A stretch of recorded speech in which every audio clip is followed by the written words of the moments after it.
Hey race fans, it's the start of a brand new decade, so don't be on the outside looking in. Straddle the technology fence with us and be part of all the action at every round of the 2020 season. With our all-new app, you'll now have live global streaming of all the action from the heart of each and every track.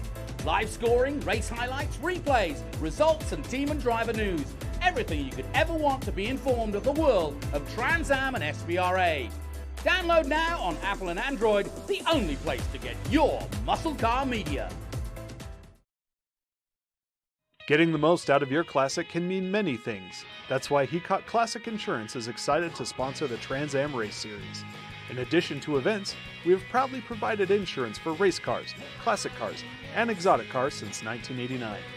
Heacock Classic is known for its famous agreed-upon value, where brokers and clients find common ground on coverage. So make sure to get your quote today. Follow us at #HeacockDriven.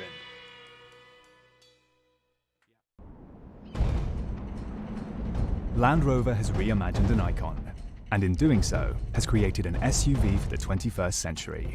Challenged in the most demanding of terrains, not only did the new Defender survive, it thrived.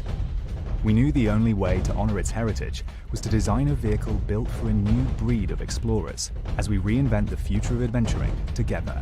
This is what makes the new Defender capable of great things. Land Rover, above and beyond.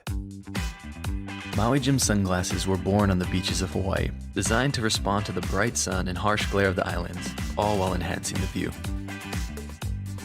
After 30 years, we're still independently owned, and the free-thinking Hawaiian spirit that first inspired us is still a part of everything we do. Our Polarized Plus 2 lenses not only protect eyes from harmful rays, they also make colors more vivid and contrast crisper. Try on a pair and see for yourself. The view's better from here. A marathon coach owner is someone who expects exploration and relaxation to blend flawlessly. For the most reliable, luxurious motor coach on the market today, look no further than Marathon Coach. Indulge that wanderlust, leave any cares behind, and lead a life filled with adventure. Join the Marathon family and take your 5-star hotel with you. Yes, ladies and gentlemen, we do drive it.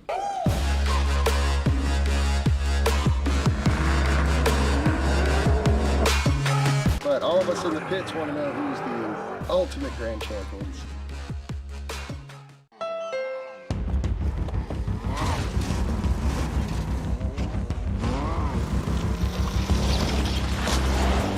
There's a challenging spirit within Honda. It gives us the courage to go faster and the thinking to make it real.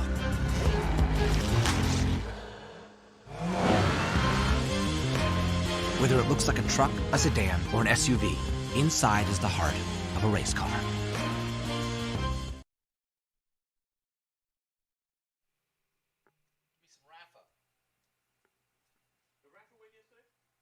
He got pole, yeah. I thought they had a race yesterday. No, that was TA. This is TA2. Good afternoon, everyone, and welcome to Trans Am TA2. This is our feature race of the day, looking high above Mid-Ohio. It's a beautiful day here in Ohio, and we are surrounded by the beauty that is the cornfields and farming land that is Mid-Ohio. A fantastic track. We've been coming here 31 years with Trans Am. And today, we started all off in the real world. We had a great TA race yesterday, and now coming up is TA2. We have a full field and some great racing to come. Let's head down to the pits for the latest from Ben Cissell. Thank you, Johnny. It is so much fun to be back to racing. Here we are on the grid at Mid-Ohio, and it is my honor to be here with Rafa Matos, who just qualified on the pole. Rafa, admittedly in many different series, he won here in TA2 just in 2018. He's raced here in Indy Lights. What is it about Mid-Ohio that you really feel like you've got dialed in? I don't know. Mid-Ohio has been a very special place for me. I had a chance to win in different categories. I won in Indy Lights and I won in the TA2 car, had good results in IndyCar, so I feel very comfortable with this place. And yesterday was a demonstration that we were able to put everything together. Hopefully we'll hold the pressure today. Perfect. Rafa, thank you. Good luck. Rafa's with Silver Hair Racing, a partner of Maurice Hull. Mike Skeen getting dressed here. Mike, can I bother you for a second while you put your helmet on? Racing for Stevens Miller. How in the world are you going to get in front of Rafa Matos and keep Thomas behind you? It's going to be a challenge for sure. You know, going the outside into the first turn is going to be tough. Hopefully we can at least hold position, if not make a challenge for the lead. But, you know, it's a long race. We're just going to try to find a slot, keep it clean, and wait for the end, try to make something happen. Perfect. Mike Skeen, winner at Sebring, first round. Rafa Matos was third place. Thomas Merrill here, running with the HP Tuners, Mike Cope car. Thomas, good luck out there. I know it's a slick track. Have fun. Try to get ahead. Here, this is a neat story. You know, Scott Lagasse always has a heart for kids. This is his buddy Reese. They met under some pretty severe circumstances. Reese just graduated in the class of 2020. If you can get a shot of his hood there, Tony. Really cool. Scott Lagasse is honoring his buddy Reese, class of 2020 from the DuPont Manual High School in Louisville, Kentucky. Tell me about your special connection with such a great driver. Well, Scotty and I have known each other for about 10, 12 years. We both share a really deep connection as we're both cancer survivors. I feel like we both feed off each other, and he's really been a mentor to me over these 12 years. I just thank him so much for doing all this, and yeah. How cool is that, to have a mentor like Scott Lagasse Jr., a racing hero, a legend in all kinds of cars. Scott, how are you going to get up to the – well, first, explain your relationship, because I know that Reese is really special to you. It's something that's obviously, for me, I'm proud of. You know, that's a young man I've seen grow up, and I helped him at 10 years old through his. Would fly up, see him, hang out, and then then I went through it. And who would have thought I'd have leaned on a 15-year-old at the time, but he helped me through mentally pretty heavily, and just a great kid. So wow. Should be a good day. Thanks. Good luck, Scott. How cool is that? It's, you know, the racing community is a great community. Everybody loves each other. It's a big family until they get on the track. Then they want to beat each other. But everybody tries to help each other out. And speaking of the class of 2020, JP Southern graduated class of 2020 without any fanfare. He worked really hard. I think I heard that. JP, are you going to Purdue in the fall? UNC Charlotte. Sorry about that. JP's attending UNC Charlotte in the fall. So happy graduation to him without fanfare due to COVID. But this is a great field of cars here.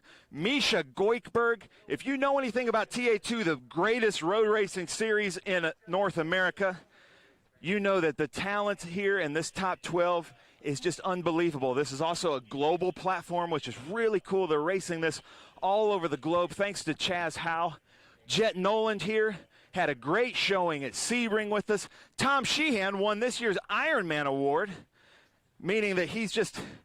Mike Cope awards somebody with the Ironman Award, basically due to hustle. He's had to overcome some things, and he's actually the longest tenured TA2 driver ever to race in the series. Doug Peterson, we saw him yesterday in TA. He's out here in his TA2 three-dimensional services group car. It's really fun. We've got Aaron Pierce here. That's Doug Peterson there. He's helped us out so much during COVID. Aaron Pierce here from Indiana has raced everything, he said. Circle Track, USAC, all kinds of great cars. And now he's given TA2 a try. He actually won an SGT last year at Watkins Glen. Edward Savajan here, pretty new to the series, but he got on the podium, third place at COTA. He and Scott Borchetta down there are racing for Big Machine Vodka. Edward Savajan is in a new car to him. He's had some struggles setting it up, but he says he's got it dialed in and expect him to jump up to the front this weekend. Tony, if you don't mind, good luck, Edward. If you don't mind, we'll come up here to the front. And I'm sorry I'm going so fast, but I want to make sure we talk about everything because this is so exciting. We're about to just ground pound with these TA2 cars on their new Pirelli P0 tires. It's going to be really fun out here. This is Maurice Hull, the second half of Silver Hair Racing with Rafa Matos. Reese just loves racing, wants to be a team owner, but also a driver, so he's out here with Rafa, a Trans Am champion. Jim Gallagher right here. We've got 1 minute on the grid, which is one of our most exciting things. Kurt Vogt here. This is a big story.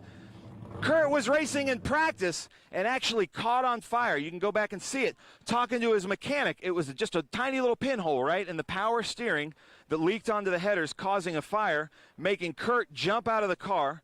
But they think you've got the bugs worked out? Yeah. I'm confident in this man. I know that Cobra Automotive will work through the night to get anything back on track.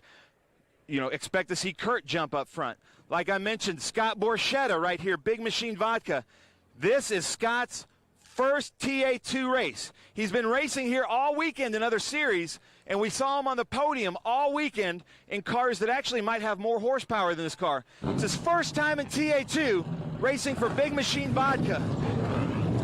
And ladies and gentlemen, I think I gotta go and hand it off to my friend Jonathan Green in the booth. That's TA2 at Mid-Ohio. Let's get it started, Jonathan.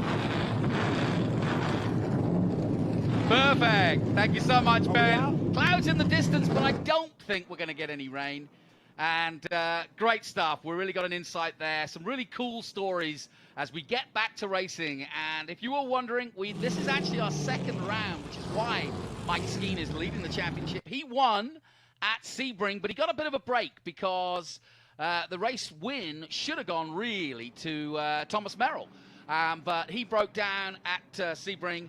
And therefore, Mike Skeen now leads with 34 points to Cameron Lawrence's 29 points. Rafa Matos, our former champion from 2 years ago, has 25 points. So it's set fair as we head to Mid-Ohio. This one of the favorites for TA2. It really allows these muscle cars to stretch their legs, but also during the slower and tougher corners, you've really got to be careful just when you put the power down and how you put the power down. Perfect conditions. We had wet conditions yesterday for their qualifying. It dried out by the end of the day, and some really good tactics going on. Rafa Matos, who took the pole, got it early and then saved some tires, because the tires they use for qualifying are the same tires they need for the race itself. A full field heading out here. And we've got every angle covered here on Greenlight Television as part of the speed tour that is SVRA and Trans Am. If you're watching on YouTube or Facebook, don't forget the app. You can watch it there too, and download it onto your phone or mobile device, because there's plenty of ways to watch Trans Am. And also during the week we'll have different stories. JJ O'Malley giving us the history, Amy Greenaway giving us the features, me and Ben popping in now and again to give you an update. Trans Am Tuesday, there's a good chat with me and Scott Borchetta on that one too, and I know that Ben's been doing a lot of interviews. Now, we'll have onboards during the race. This is the three-dimensional services group on board with Doug Peterson. And look at the detail you're going to get from this live onboard shot. Alex and the boys doing a great job of handing us some really, really interesting insights. So we'll be on board with Doug Peterson. You can see we'll also be on board with this man, Cameron Lawrence. He is the number 8, also with three-dimensional services. So we'll get a really interesting view. Doug usually runs the midfield pack, if not top 6, and we're expecting Cameron Lawrence to be looking for a race victory. So I expect to see quite a lot of Cameron Lawrence moving that wheel and getting his steps and his arms out and getting plenty of movement. And we'll have, as you can see, G-force, a little bit of horsepower, RPM, and a chance to really get an insight of what it's like to race in one of these great muscle cars. And like I said, the beauty of racing these kind of cars, we call it pure racing for the simple reason, yes, you can go Porsche racing, and yes, you can go IMSA and GT and so on and so forth with all the modern cars, but with these, you get as much horsepower, as much top speed, but there's no driver gizmos, nothing to help you effectively. If you win a race here, you've done it because you are a good racing driver. And there's more power than you need, especially in a circuit like this, for the simple reason that, as you can see, this tight complex, which you call the carousel here at Mid-Ohio, it's tough, and you don't need 500 brake horsepower to get through it. There is a chance to open up down the back straight, and that's where you'll see them coming in from 3 to 4 out of the keyhole and down as we go back on board with Cameron Lawrence, and you can see where he is. And he's that first yellow car that you see in this group coming towards you as we go side by side, line to line now with Rafa Matos with that new paint scheme on his car. Of course, he drove for Doug Peterson, and now Cameron Lawrence taking over that spot. So there's a lot to be played out here. Ben coming back into the booth with me as we get ready to go racing. And they are side by side and ready to go. It's TA2 powered by AEM. It's a 45-lap, 99-mile race, and we are away. And look at that, like a hare. The silver hair man is off and running. Great start from Rafa Matos. Good start from JP Southern. He's made up a spot on Cameron Lawrence by the looks of things. So the youngster, the 18-year-old JP Southern, his local race, going well so far, but it's Rafa Matos as we head through the S's for the first time. A good clean start. Everybody in shape now as we look above. And Ben, what a great sound as we go on board with Cameron Lawrence. Oh, it sure is. So glad to be back. The TA2 Racing at Mid-Ohio Sports Car Course always puts on a good show. And I've seen that man right there, Cameron Lawrence, do things that nobody should be able to do in a race car. Ben, I know you're going to do the same as me, but it's... Oh, no! Oh, no! Doug Peterson. Doug Peterson comes to a complete grinding halt. Now, he must have slowed down before the start of the race. That is Doug Peterson out of this race as they come on to the front straight again, led by Rafa Matos. Oh, a real shame indeed, but never mind. We go back and you can hear, listen to this, Peterson just puttering. It looks like he's coming in by the power of his starter. Yeah, that's so he has good. no power going to the engine, and he was just coming in with the starter. But Thomas Merrill and Mike Skeen side by side, Jonathan. And the championship leader under pressure from Thomas Merrill, who gets it done. They're side by side. It's a drag race here at Mid-Ohio. Merrill trying to get the power down on these big muscle cars, and I think he's got him. Skeen will come back on the outside, but Merrill will have the line going into turn 4. And will surely take second place. Well, he has the line now, but if Skeen keeps that line, he's got the advantage. Yeah, there right. He goes. Thomas Merrill, Mike Skeen, what a great, they love and respect each other as race car drivers, but they hate getting passed by each other. Yeah, no kidding. Well, that was a great bit of race driving there.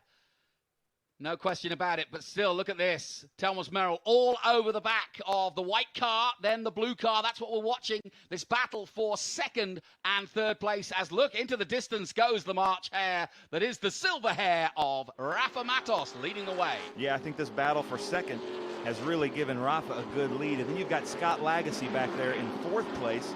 And he is actually honoring the class of 2020 with his livery, those that didn't get a good graduation ceremony. Scott Lagasse wants to honor them this weekend. Good battle also starting to form up between JP Southern and Cameron Lawrence. We've been on board with Lawrence already. I'm sure we'll go back. There is JP Southern coming under the bridge, the number 61, and there is the number 8 of Cameron Lawrence. Now, this is about an hour race. We call it a sprint race, but it's sort of a little bit more than a sprint race. But either way, it's action all the way. No pit stops unless you've got a problem. The tires will start to go off. You can't not go off with this much power underneath them. And as you say, when the rubber meets the road, it gets about as good as it gets when it comes to racing. And I know that the guys love it. Here comes Merrill. Go on, Thomas. Down the back straight towards turn 4. Flames flying here in our Trans Am TA2. Now Merrill holds on to the inside, and he's not going to let Skeen through this time. Merrill holding the line, side by side racing. This is insane. Look at this stuff. Into the S's. They're still side by side. Go on, Thomas. Go back at him. Wow, the talent that it takes to race side by side through that section at Mid-Ohio at that speed is unbelievable. We just saw a miracle, Jonathan. Yeah, it's interesting. Thomas Merrill was doing the E-Trans Am Championship, and we saw a lot of wheel-to-wheel stuff there, and I think it's helped Thomas. I was asking him about it, and he said, yeah, he really enjoyed it. But look at Rafa. Rafa definitely didn't like being locked up for 8 weeks. He's off and running. Excellent stuff. So let's take a breath as we come through the carousel. Rafa Matos leads. Let's take a look at the difference. Mike Skeen holding on to second place ahead of Thomas Merrill, who won't leave him alone. He's like a dog with a bone at the moment. And then it's Scott Lagasse, John Paul Southern, and Cameron Lawrence. Misha Goikeberg, we haven't mentioned him, down in 7th place, the Canadian. And then Jet Nolan as we go back on board with Cameron Lawrence. Let's just listen to this car. Fantastic. I love hearing the gearbox there. Lovely. I know. Don't you love watching modern racing? But you can tell they're really pushing that brake pedal, and they're going through a standard 8 shifter. Here he comes again.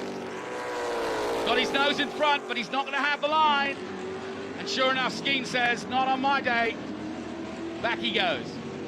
Sorry, I interrupted you, but Merrill was on a run.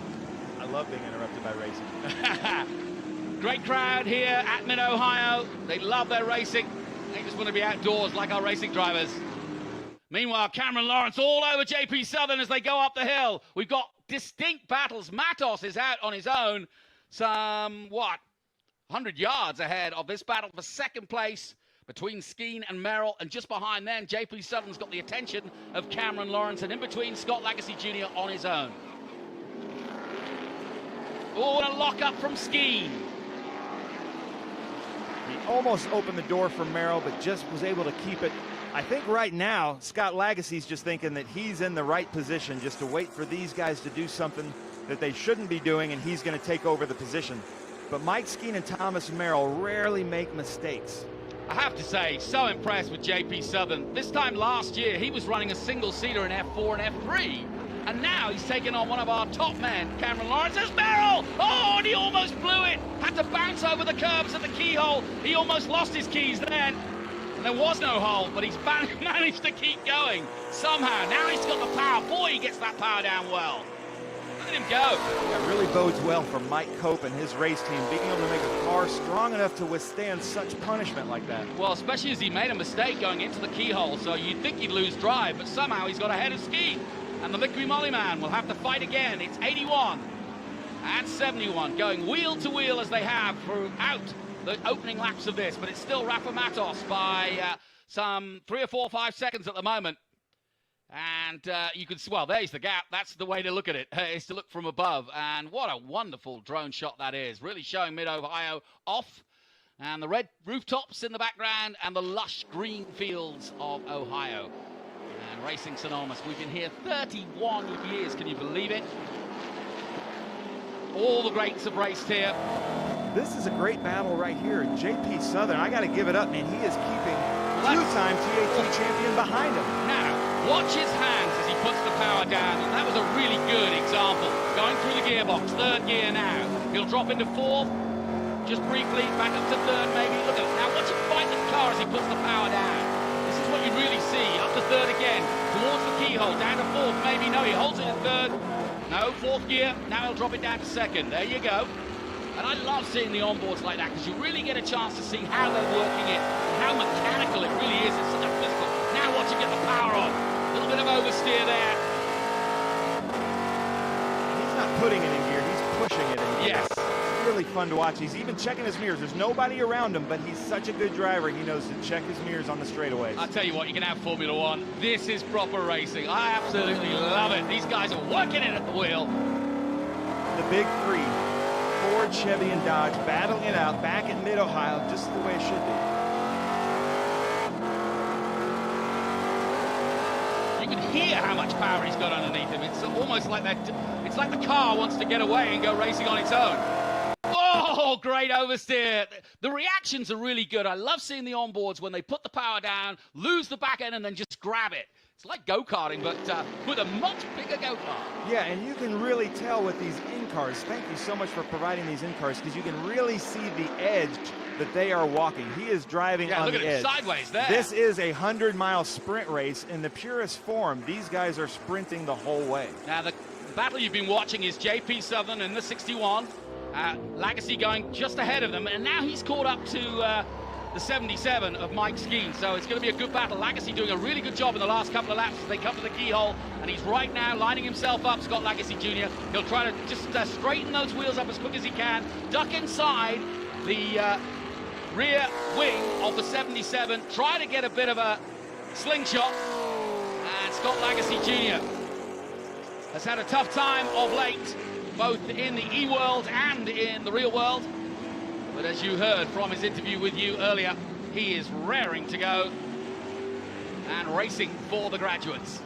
Yeah, and I got to say something about Mike Skeen. We saw a little bit of this a couple months ago at Sebring in round 1. This is round 2, and he races really hard at the beginning, but then he kind of, I think he sees, oh, it's no point in burning my tires with Thomas Merrill right now, and he's going to let the race come to him. But that puts Scott Lagasse maybe in a position, but I feel like he's thinking, I'm going to let the race come to me a little bit. There probably is not a smarter, long-term thinker than Mike Skeen out on the racetrack. Here comes the leader, past our commentary position, the number 7 of Rafa Matos, and this is ominous for those chasing him. As we go back on board with Cameron, did make a mistake there going into the carousel. JP, again, a bit more oversteer. On the rev limiter. to third. Under the bridge, down to fourth. Brilliant stuff. Cameron Lawrence in the number 8, the three-dimensional services, doing a great job during COVID-19 and producing a lot of equipment for the cause to the hospitals. They have a 3D printer, and Doug Peterson and the three-dimensional services group have been making COVID devices throughout the last 2 months. So hats off to them. Yeah, this three-dimensional services group camera gives us such a good view of what these drivers are going through. We're looking through a V-Box camera system with three-dimensional services of Cameron Lawrence, and it is such a physical race, this TA2, especially at this track. There's no time to rest. Well, it's great for the engineers too, because they can look at the data and then look at the actual video afterwards and then work out what they're going to do for the next round, which is greater coming up in a few weeks' time. Yeah, you can see his throttle inputs there in the green and his brake inputs in the red, and you can see sometimes he's on both at the same time. You can see his RPMs, his miles per hour, but really just watch his hands.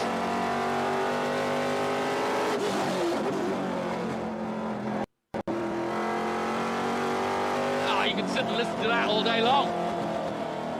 I'm surprised to see how fast they're getting to that wall, and they don't even know it's there. You know, they're not even thinking about that wall. Tell you what, JP Southern is soaking up immense pressure here, 18 years of age, and he really is showing what he can do in a Trans Am car. Meanwhile, a little further back, there's Goikeberg, Jet Nolan, and Tom Sheehan. There he is, Tommy. I love seeing Tom Sheehan back with TA2. He is the longest tenured driver with TA2. Here we go. Lawrence gets a little sideways, but Southern holds on. It's going to be a drag race. Look at this, we're on board with it.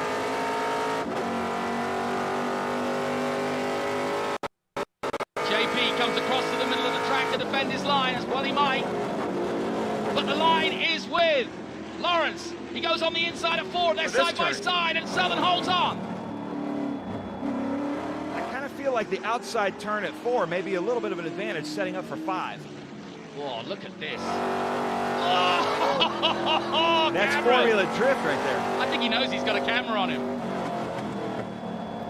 He is putting on a show. But I tell you what, JP is not giving in, is he? No, I hope people are watching the talent that JP Southern has to keep a 2-time TA2 champion like Cameron Lawrence behind him like that. That is no easy feat. By the way, I've been following JP since he was about 15, and he's got a lovely story. Him and his dad have worked their way through. They don't have a lot of money. One of the reasons they didn't carry on single-seaters is that they found that the price point and the coverage and everything else about Trans Am was attractive, and so they jumped in, had not done Trans Am before. Smoke on Rafa Matos' car. Oh no! Rafa slowed! I don't know if it was brakes, but I saw smoke coming out. Well, he either way, the down. 6-second lead he has is gone because Merrill has hunted him down. Well, if he's got a shotgun, the hair is in these sights right now. So, it's the silver hair racing car of Rafa Matos, who had a 6-second lead, now in trouble, because the gap is 0 almost. And Thomas Merrill, denied a win last time out, senses a chance for victory. Wow, this has been non-stop since the start. All the way through the field, just like TA2 is supposed to be. So let's look at the strategy here with someone like Thomas Merrill. No really room for overtaking through the S's. Thunder Valley coming up next after this right-hander. You get good drive through the Thunder Valley. There is a good way of getting past here, but you've got to be so much quicker than the man in front of you. And you can see they're almost identical. No change in acceleration. Merrill under braking just a little quicker than Rafa Matos. And his next opportunity really is maybe coming into the carousel. But as you can see, Rafa's on the right line. And I think now Thomas will have to wait until they get onto the main straight, which they do now. And the next opportunity for an overtake is on the inside at turn 1, and Merrill's looking for it, but again, he can't get close enough. Next up, it's the keyhole. Flames flying high out of the 81 and the number 7. And Merrill gets good drive as they both head towards the keyhole. The next is an insider right-hander keyhole, and he looks to the outside, and he might try the switchback now. Goes high and wide as Merrill. Good racing for both of them. Now he'll try and keep it tight and get the drive and get tucked underneath Rafa Matos. Great audio there at the keyhole turn. You can hear the tires squealing. These Pirelli P0s are trying for grip. Look at this. Matos defends the inside line. Merrill comes to the outside. Matos gets into the middle and defends from the outside now. Side by side, the pair of them. Matos brakes as late as he dare. And Merrill is keeping him honest. Great defensive line by Matos. I wouldn't call that a block, but he took a late apex so that Thomas couldn't set up for turn 5. And of course, originally from Brazil, Rafa Matos, and he was telling me earlier in the weekend that everybody in Brazil wants to watch him race. So we're hoping to send the video to them, and also hope they're tuning in on the live feed, because Brazil's top Trans Am driver is doing the business against Thomas Merrill. Thomas Merrill looking for a way past Rafa, but right now he's not been given any chances. Merrill from California, from Salinas, of course, just across the way from Laguna Seca. That's where he grew up racing. And the likes of Bakersfield and so many other parts of California in that area have developed the likes of Jeff Gordon and so many of the great racing drivers from America, and Thomas Merrill in line with those. Still a youngster. Came and did some commentary with me. Said he learned a lot yesterday from just being in commentary, from the lines that Tony Arbe was taking. Again, if you're just joining the broadcast, we're live streaming the TA2 race in Mid-Ohio. If you're watching on Facebook or YouTube or through the app, please leave a comment of where you're watching from and who you're rooting for. Got a lot of Japanese fans that love their horsepower. They love to tune in and watch the American racing, and they touch! That's Rubbin. Rubbin's racing, but they did touch, and Rafa Matos, if he wasn't aware how serious Merrill is, he just got a good indication. Yeah, I think Thomas is saying, hey, Rafa, I really don't like your defensive line there through turn 4. Can you come inside next time? And Rafa's going, get away from me. Who are you? Well, I'm Thomas Merrill, and I deserve to win the first race. So here we go. Out of the right-hander, down Thunder Valley, down towards the last complex that is the Carousel. Now Merrill tucking himself up behind Rafa Matos. You can hear the wheels squealing underneath them. The tyres squealing underneath them. Pirelli tyres will go off, and this is not what Rafa wanted. I was about to say, as we watch, is that Cameron Lawrence or Doug Peterson coming in? I believe that's Doug. Yeah, that's Doug coming in and out again. But I was going to say, when Rafa had that 6-second lead, as again Merrill comes alongside him, that Rafa was in command of this race, because this is how Rafa likes to race. He likes to manage his tyres. He can't manage his tyres when he's racing like this. No, he can't, and I've seen Thomas Merrill race fast on blister tires. So Thomas is fine, I think, with wasting his tires. Oh, the Mike Cope top-end power is excellent. Rafa breaks late.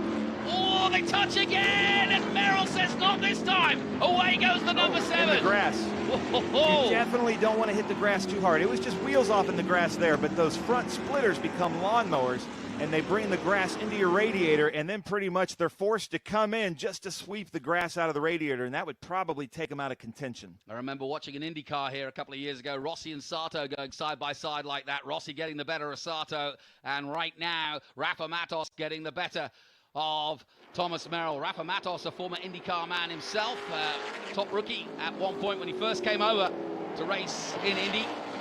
Having raced, he did actually do a bit of stock car racing in Brazil. I was asking him about that, and I think that's when he fell in love with it. And since then, he's never looked back. And Rafa's been a long-time member. Got his first win a couple of years ago at Road Atlanta. Went on to win the championship. 32 laps to go. We're gonna have to extend it again, aren't we? I think that was Cameron Lawrence in the pits. Oh, no. Can we get an in-car of Cameron? Well, I hope that isn't Cameron, because that's a real shame. I thought it might be Doug going in and out. The Skeen again, and Lagasse. This battle for third, and Lagasse's not been able to get one on him yet, has he? No, he hasn't, but look at the rear fender. You can't see the number 77 anymore, so Lagasse has probably been into the back of Skeen. Yes. Yeah, definitely. He's got a dent on that right rear, hasn't he? That's not really going to affect his aero, but I wonder if there's any tire rub there. Oh, Skeen in real trouble now. Lagasse's got the line. Go on, Scotty. On the grass, he puts the wheel on the grass to get the lead. And now he's got the outside. He's going to have to really push down. Oh, he shuts the door. He shuts the door. Nicely done. So Scott Lagasse makes it happen and gets it done. But look how much he's pushing. Yeah, this is a slick track, and these guys are driving on the edge, like we said. But I did see a mark on the front left of Scott Lagasse's car, so they did touch somewhere on the track. This is sensational stuff. We're back to racing with Trans Am, part of the Speed Tour. Tony Perella and John Claggett putting together an excellent weekend of racing for us. And the drivers doing their part too. There's another lock-up from Lagasse. And now he'll try and build on that lead. Back to the leaders. Look at these battles. Here goes Merrill. Oh, and they're going to touch again if they're not careful. Into the turn one they go. Lagasse now trying to build it. Matos hanging on for dear life right now. Merrill will look to the inside, now to the outside. Into the keyhole. Is there room? Who's going to turn the key? Who's going to open the door? Nobody. Rafa's doing the same thing. He's taking these turns really wide. You're not allowed to block in TA2. You can only make one move. And he made the move for Thomas, so he's taking these. It's not blocking, but it's about as close as you can get. But now Thomas has the line. Yeah, Thomas has the best line, and look, he's cleared him. And that is really, really impressive from Thomas Merrill. His top line speed is excellent, and that was an easy, I say easy, but it was a very well executed overtake. Sheer power, nothing else. 81 leads the way then for the first time properly. Matos almost hit in the back of him there, and he's still not done. Merrill coming under the Honda bridge now and taking the lead of this race. It is absolutely frenetic stuff, and we've still got 31 more laps to go. Yeah, I think right now Scott Lagasse or Mike Skeen are in the catbird seat, because I don't see how these guys can race like this the whole time with their tires. Pirelli makes the best tires out there, but this is a long, hot race on a track that really wears out Pirelli tires. So it's the turn 14 Chevrolet Camaro that leads the way from Rafa Matos, who has raced different cars, but now with the Camaro himself. He used to race the Mustang, but now he's in the Camaro for Silverhair Racing, and there we are. We're on board with Cameron. What do you reckon? I don't know. They're looking at something in the engine bay. We can see Tony, our cameraman, right there. He's watching them. They're putting the hood back on. Maybe they're going back out. They've cleared him.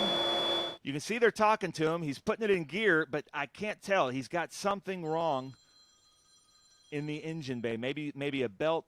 Maybe something with wiring. He might have gone down a cylinder. I'm not sure. Well, he's dropped down to 13th position, if not worse than that now, and pretty much out of contention, which is a real shame. I don't know. I've seen him come back from worse here. One time, a couple of years ago, he had a whole door hanging off and body work everywhere, and still managed, I think, to get it on the podium. No, he's got problems. Shut down. Shut down, and now he's going to wait.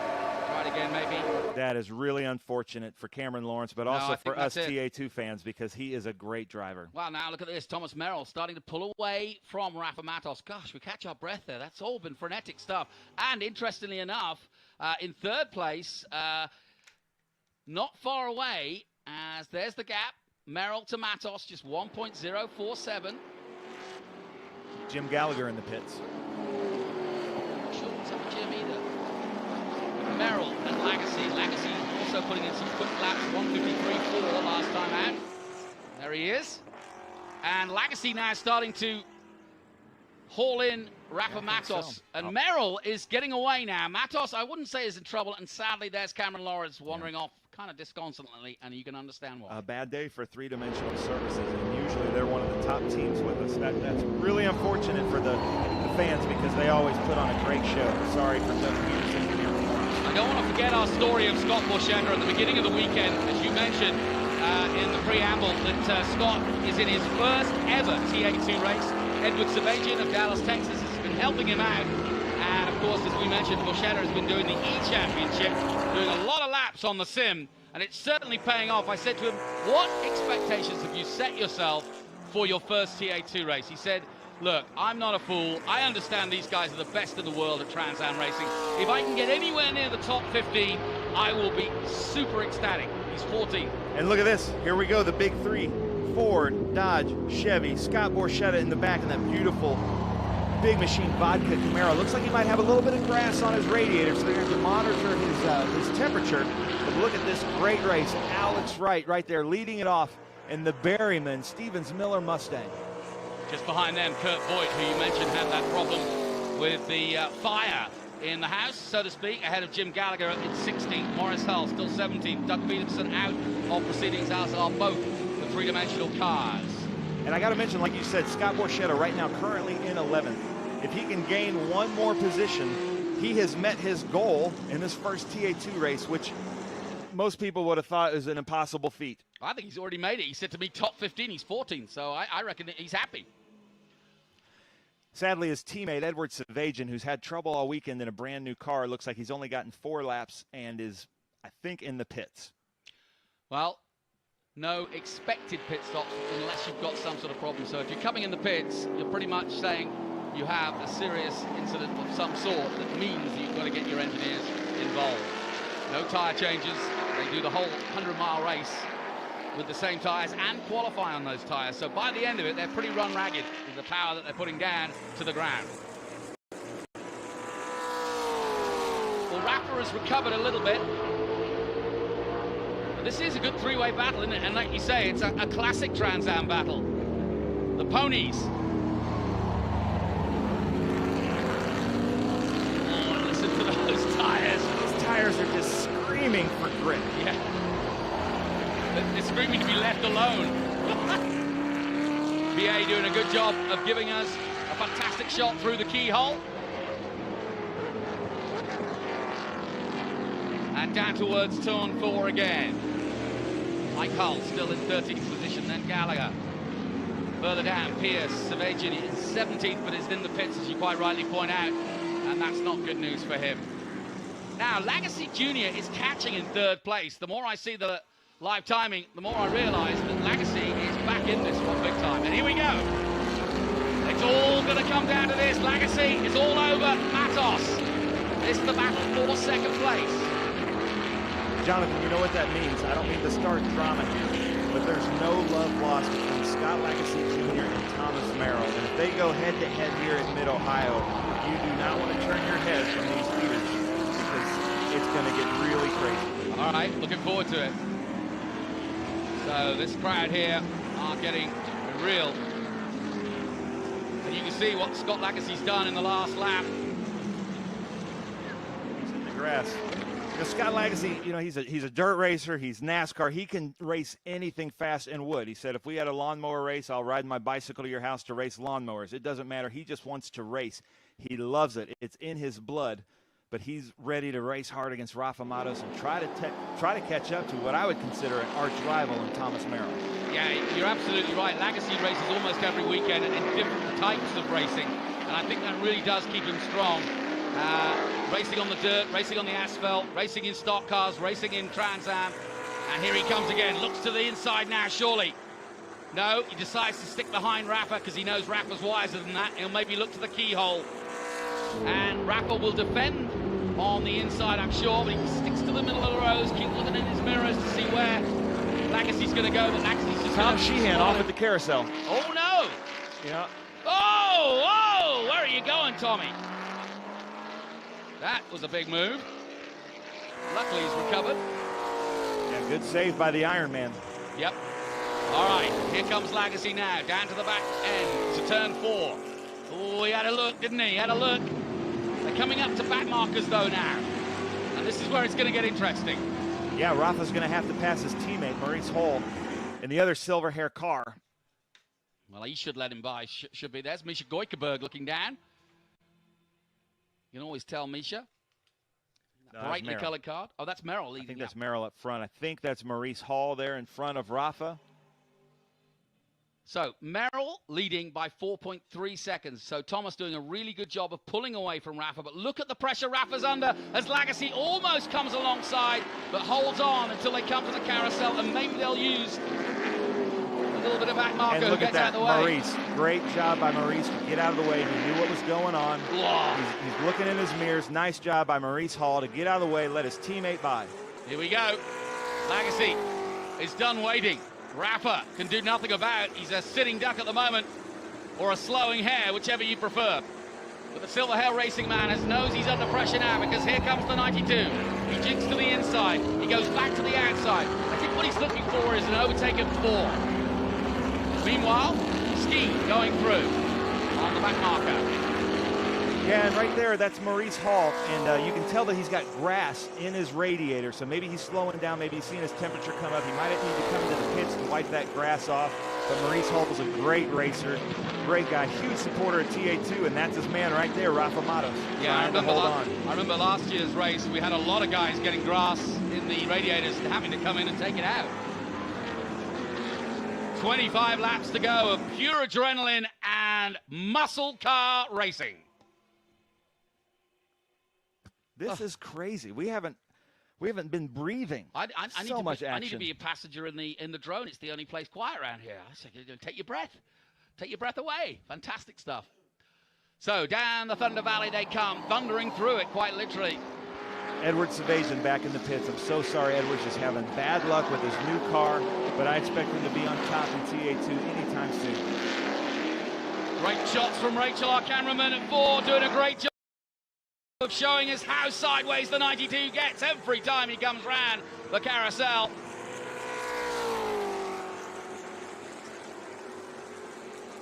Come on, Rafa, give it up. These are two drivers from completely different disciplines that I would consider racing head-to-head very hard at Mid-Ohio Sports Car Course, not giving each other anything. Oh, Rafa made a big mistake there. That's a big mistake from Rafa Matos. He missed his braking point and Lagasse bounces. They're side by side as they head down the past the start-finish rolling start, but the line is definitely with Lagasse as they come to 4.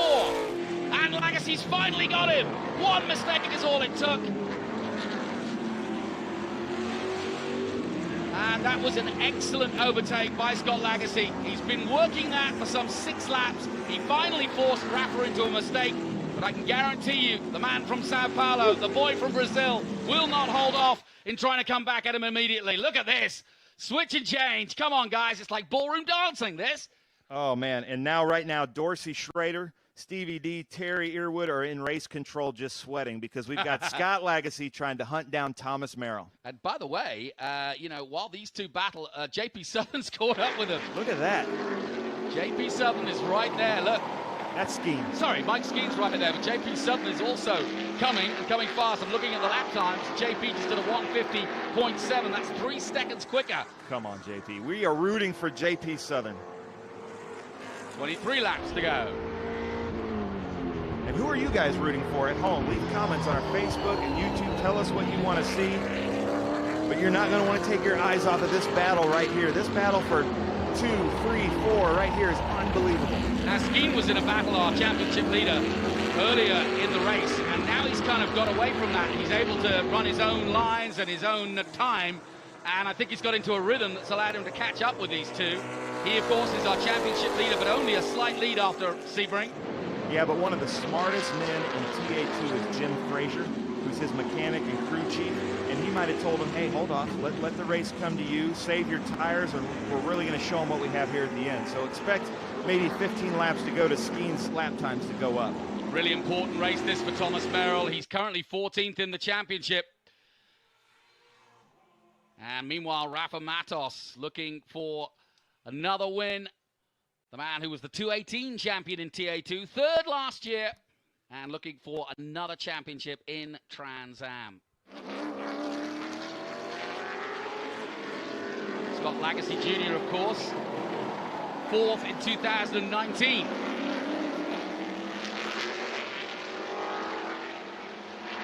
Liqui Moly, number 77. You know, if anybody over there in the pits is with Cameron Lawrence, we'd love to have him come over here and give us some insight into the finish of this race. If you can send him over to the commentator's booth, if he's in the mood. Yeah, I'm going to say, he may not be in the mood. I know I wouldn't be. I want to be racing. His sponsors might be. Ah, there you go. Listen to those tires. It's not a normal squeal, too. That's a really rough corner. So instead of you hear that is not any kind of ABS or traction control. That's how rough that corner is. Yeah, it's a cruelty to rubber. Society will be out chasing them. 22 laps to go. Excitement right through the field here.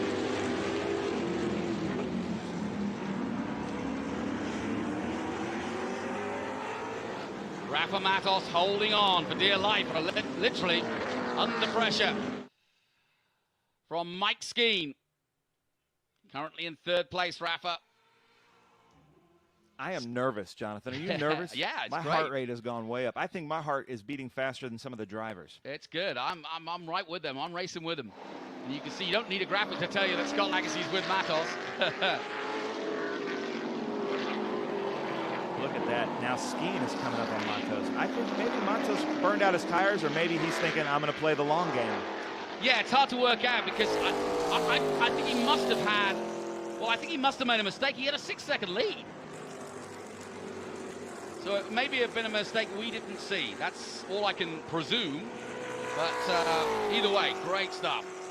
Great shots. These panning shots from our camera people keeping up with the cars. It's really hard to do, and we're getting some great shots. There it is. Oh, skis off. Oh, no! Round goes the liquid molly. He's got to keep speed. He's got to get out of that kitty litter. Yeah, nice job. Done it. Professional. Oh, my goodness. That was really good. Any other driver would have been stuck in the kitty litter. Way to go, Mike. And great job, BA. Caught that superbly. Fantastic stuff. Our cameraman and camera lady's doing a brilliant job today. Just bragging about him, and here they just pull off a great shot. Scott Borchetta is just outside the top 10 in his first race, and excuse me for getting excited, but you got to give it to the 48.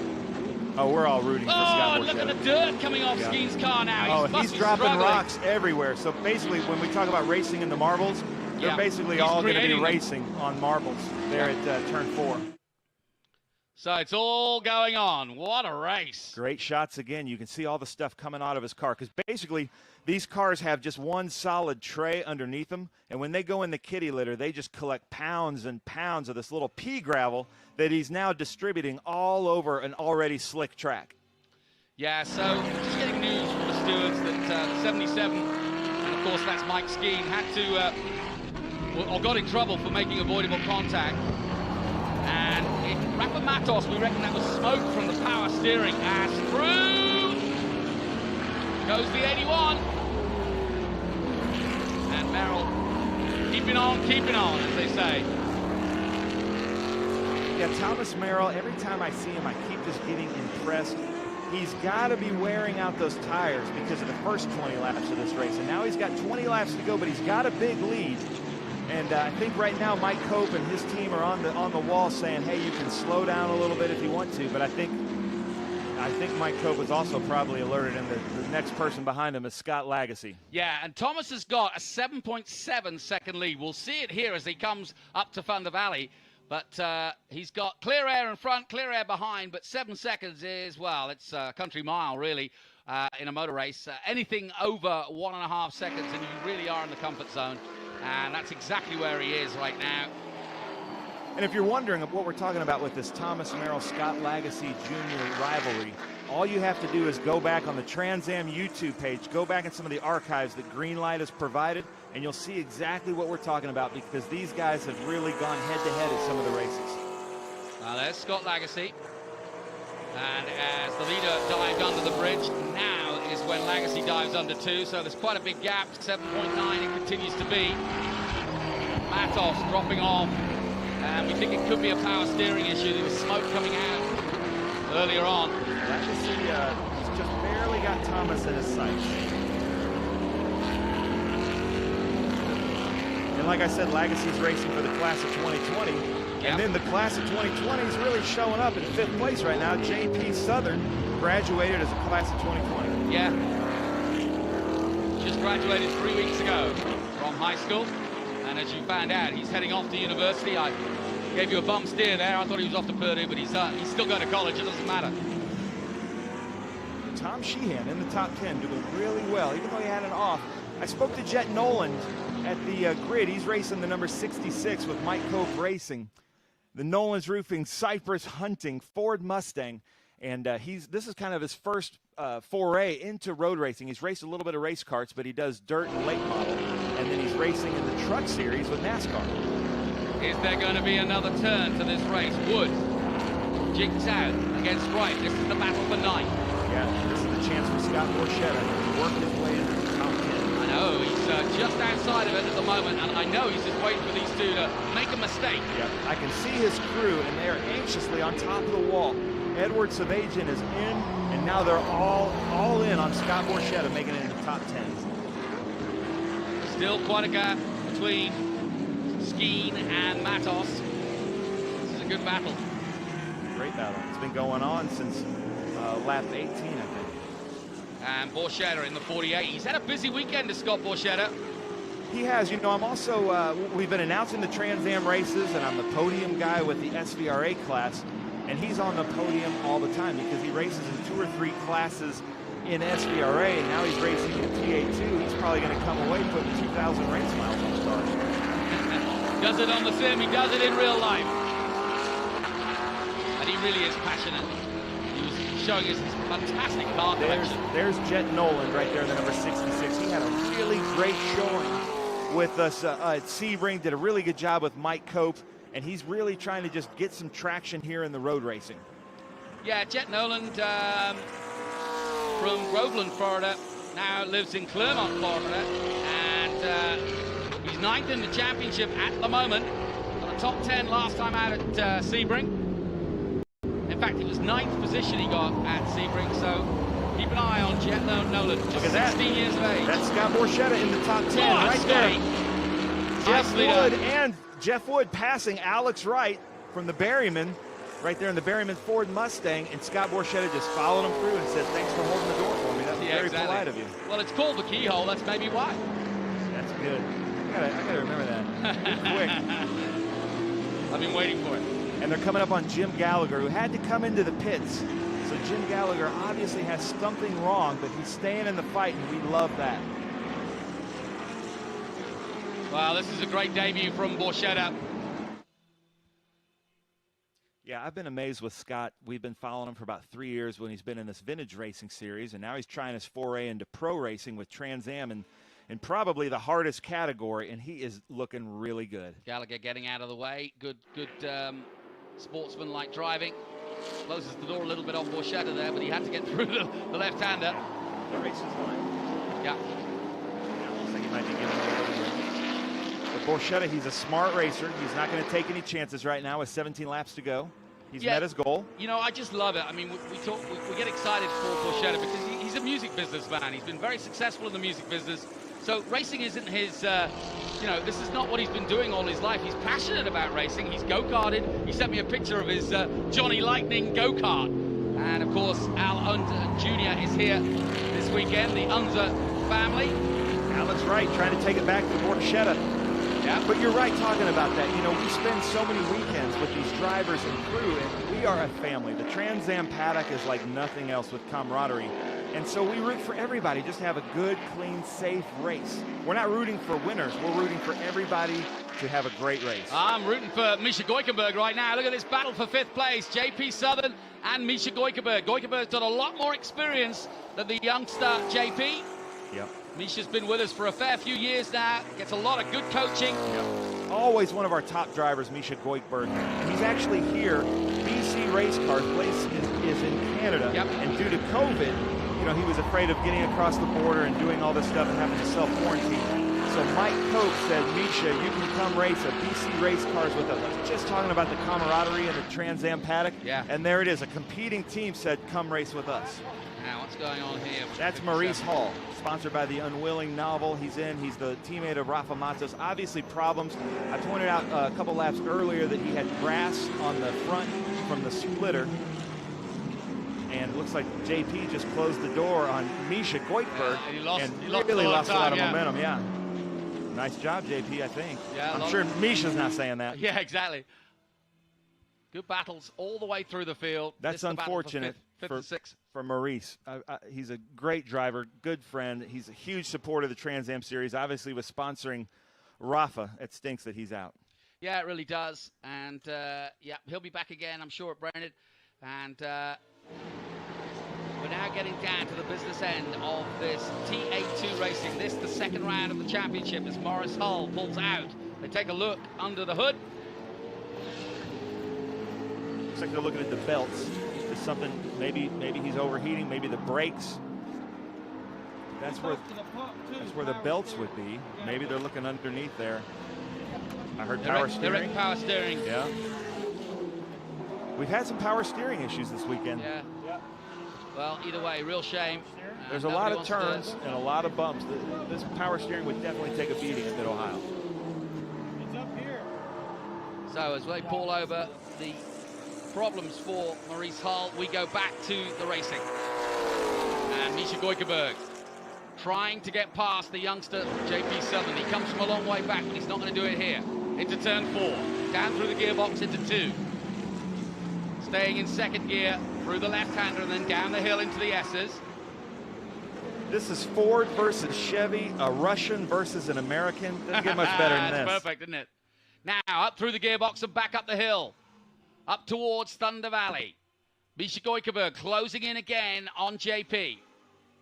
JP's story is fascinating. He broke both his legs as a youngster, and they said he would never race again, potentially never walk again. He was back in a go-kart a year and a half later, and he still carries the sponsors of the hospital that put him back together again, a children's hospital. He was 12 years of age when it happened, and look at him go now. What a career. I didn't know that. Yeah, it's a really good story, and he's beaten all the odds, and still thanks the hospital that saved his racing career. Well, I would say right now he's beating the odds. For him to keep a powerhouse like Misha Goikerberg behind him for this long, that's very tough to do. Yeah, no question about it. Now, if you were wondering, Thomas Merrill still leading the way. And he and Misha have very similar liveries, so don't get confused. Thomas Merrill is 81, Misha's 99. Yeah, good point. Well, the sun shines down on a beautiful day here at Mid-Ohio. We are back to real racing.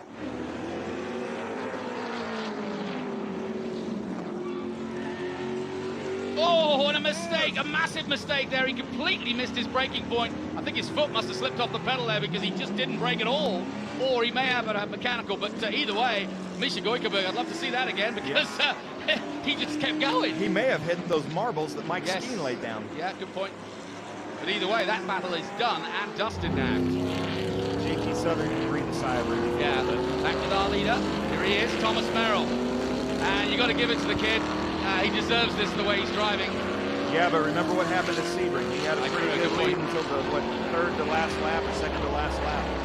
Yeah, very good point. And I'm sure that that's heavy on his mind right now, as is the Vogt team. Well, Richard Deal. He's had 3 months to think about it, that's why. Yeah.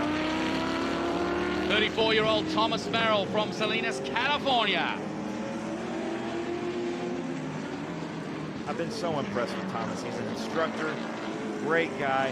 He's done anything that we've asked him to do as Trans Am. Will meet fans, sign autographs, speak to kids. He's helping out the other drivers. He has a great attitude in the series. So great to have him here with us, and I expect him to be in the hunt for the championship. You know, he got 3 wins last year and still only finished 8, so it just shows you how hard it is in this field to achieve.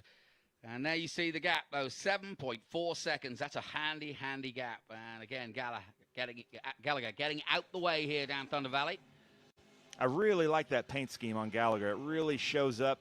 He's from Seattle, Washington, racing in TA2 with us. We're happy to have him here. Yeah, pings out even from 130 feet. Yeah. So, Thomas Merrill dives under the bridge. The flames burst out of the side of the 81.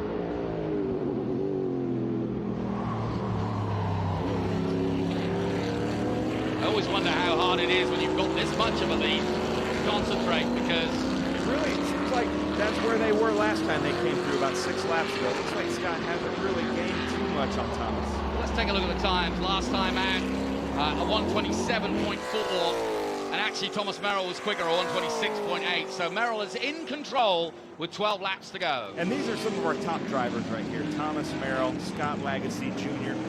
And we talked about the bad luck that Thomas had leading the race at Sebring, and Scott Lagasse had to go out about midway through the race at Sebring. So as far as points are concerned, right now they're not in the hunt. So just a podium finish would really help put them on top, especially with Cameron Lawrence going out. Well, this is an important race for Merrill because he needs to get, I mean, I know it's only the second round, but he needs to get back on track after that DNF at Sebring. And if he can do this and finish it off in style, he should put himself back into contention. He did finish, though. I think he finished about 11th or 12th. It was Lagasse that got the DNF. Look at Borchetta looking in. Come on, Scott. He's having a time of his life. He's in the top 10. I'm so proud of Scott Borchetta. Such a nice guy, and he really puts the work in for his racecraft. It'll be machine vodka all round if he does make the top 10, I can assure you. Or at least free hand sanitizer. Yeah, it was funny. I was interviewing him on the podium earlier, and I put the mic in his face, and before he grabbed the mic, he sprayed it with Big Machine Vodka hand sanitizer and then talked. So that's just a smart man. He is a very smart man. He's a fast man at the moment. Jeff Wood trying to do everything to defend. You can hear the tires squealing as he comes out of the keyhole. And coming up to about 14 minutes to go and 11 laps in all. After this, it'll be 10. And this is where, generally speaking, you get the odd surprise in our Trans Am races because the tires now start to give in. And once they give in, it doesn't matter how much power you put down, you ain't getting anything. Yeah, Jonathan, you're so right, and it makes for some really good racing, especially on the slippery surface. A great shot right here. You can see the different patches on the asphalt at the apexes of the turns, and that's a sealer they put down to keep basically to keep the asphalt from becoming aggregate. But what that does is that makes the track very slippery.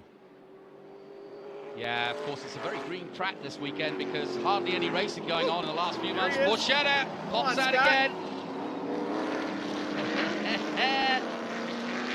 He's working it. He is, but Jeff Wood doing a great job of driving in that Mopar right there. The only Mopar in the field today. Jeff Wood is doing a fantastic job keeping Scott Borchetta behind him. Yeah, Borchetta's just hounding him. He's just trying to force him into a mistake. I don't think he's got an obvious place to overtake.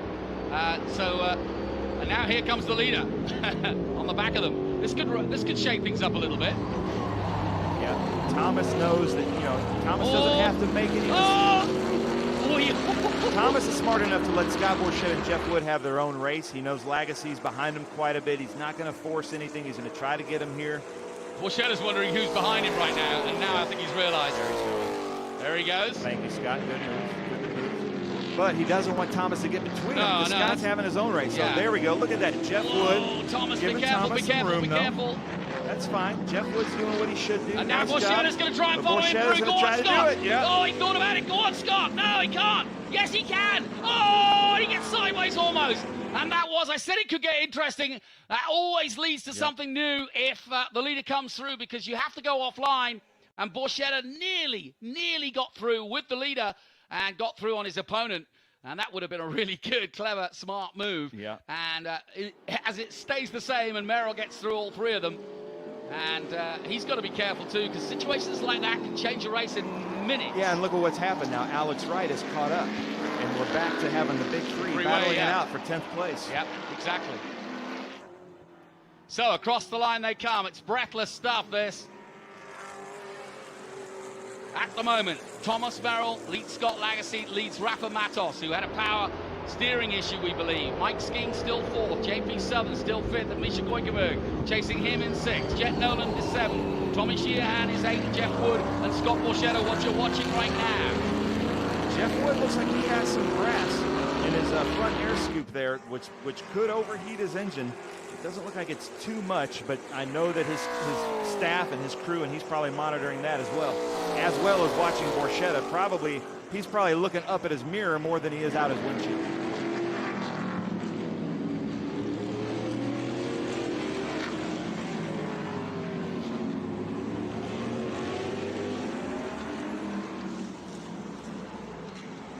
It really is chess at 130 miles an hour, this. Whose move is it, do you think? I don't know, but our camera crew and the director are doing a great job keeping up with this battle for 10th here. Yeah, it's really good. Ooh, now. Double yellow, this changes everything. It does change everything. Now, wow. What does that mean I said for there'd be another Lagasse? chapter. Oh, gosh. 10 laps to go. Is that where we are right now? Yep. And the first question, well, less than that, 9. The first question is, what's the problem? Is it debris? Is it car? Is the track? Is the we had last year? Remember, we had one of the the safety car is coming out. Here comes Tom in the safety car, the Acura safety car with a Honda sponsorship here at Mid-Ohio Sports Car Course. Oh, I just got a glint of Scott Lagasse's teeth then as he glared by. I think he was smiling. And now look at that. We bring out the timer. That means that we might have this changes everything, because now their tires are cooling off a little bit. Yep.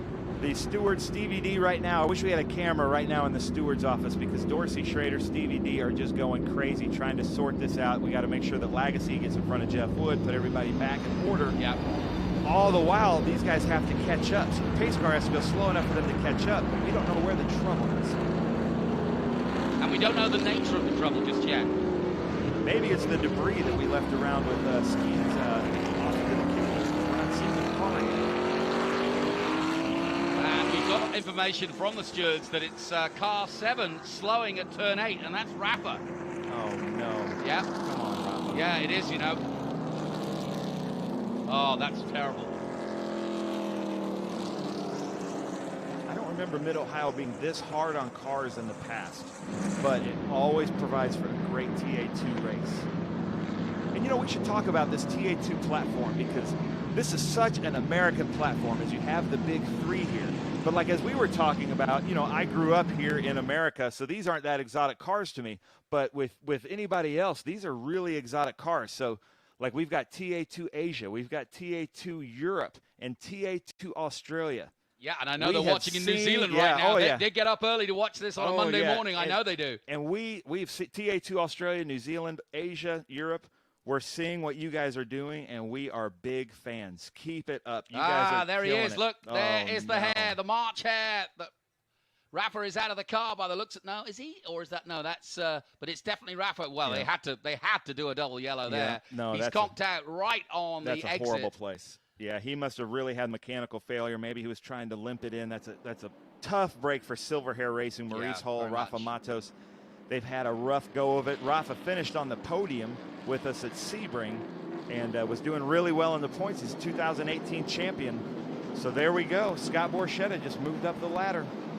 Yeah, that's a good point. Yeah, he's up to 9th now, but yeah, that does not help Rafa's championship at all. Kurt Vogt, there we saw a shot of him in the 23 white Mustang Cobra Automotive. Great driver, been in the TA2 series about 4 years now. He's at number 11. And he had some rough luck in first practice. His power steering, it seems like this track's been a story of power steering, but I was talking to his mechanic. His power steering line had a pinhole leak that sprayed right on the headers, causing a fire. Yeah, it was a big fire too. He got a lot of smoke inhalation. Very scary moment for him. But his car's working great. They were worried because they said the wiring harness was crispy. That was the adjective that they used. Right now he's at 11. You know Lagasse's going to go for it. The question is, Ben, where? Well, I don't know. Right now, they're not sorted. I know that right now Stevie D's talking to all the teams through the radio. He can communicate. I've been up there. I wish we had a camera up there right now because they're all freaking out. It's one of the best shows in racing.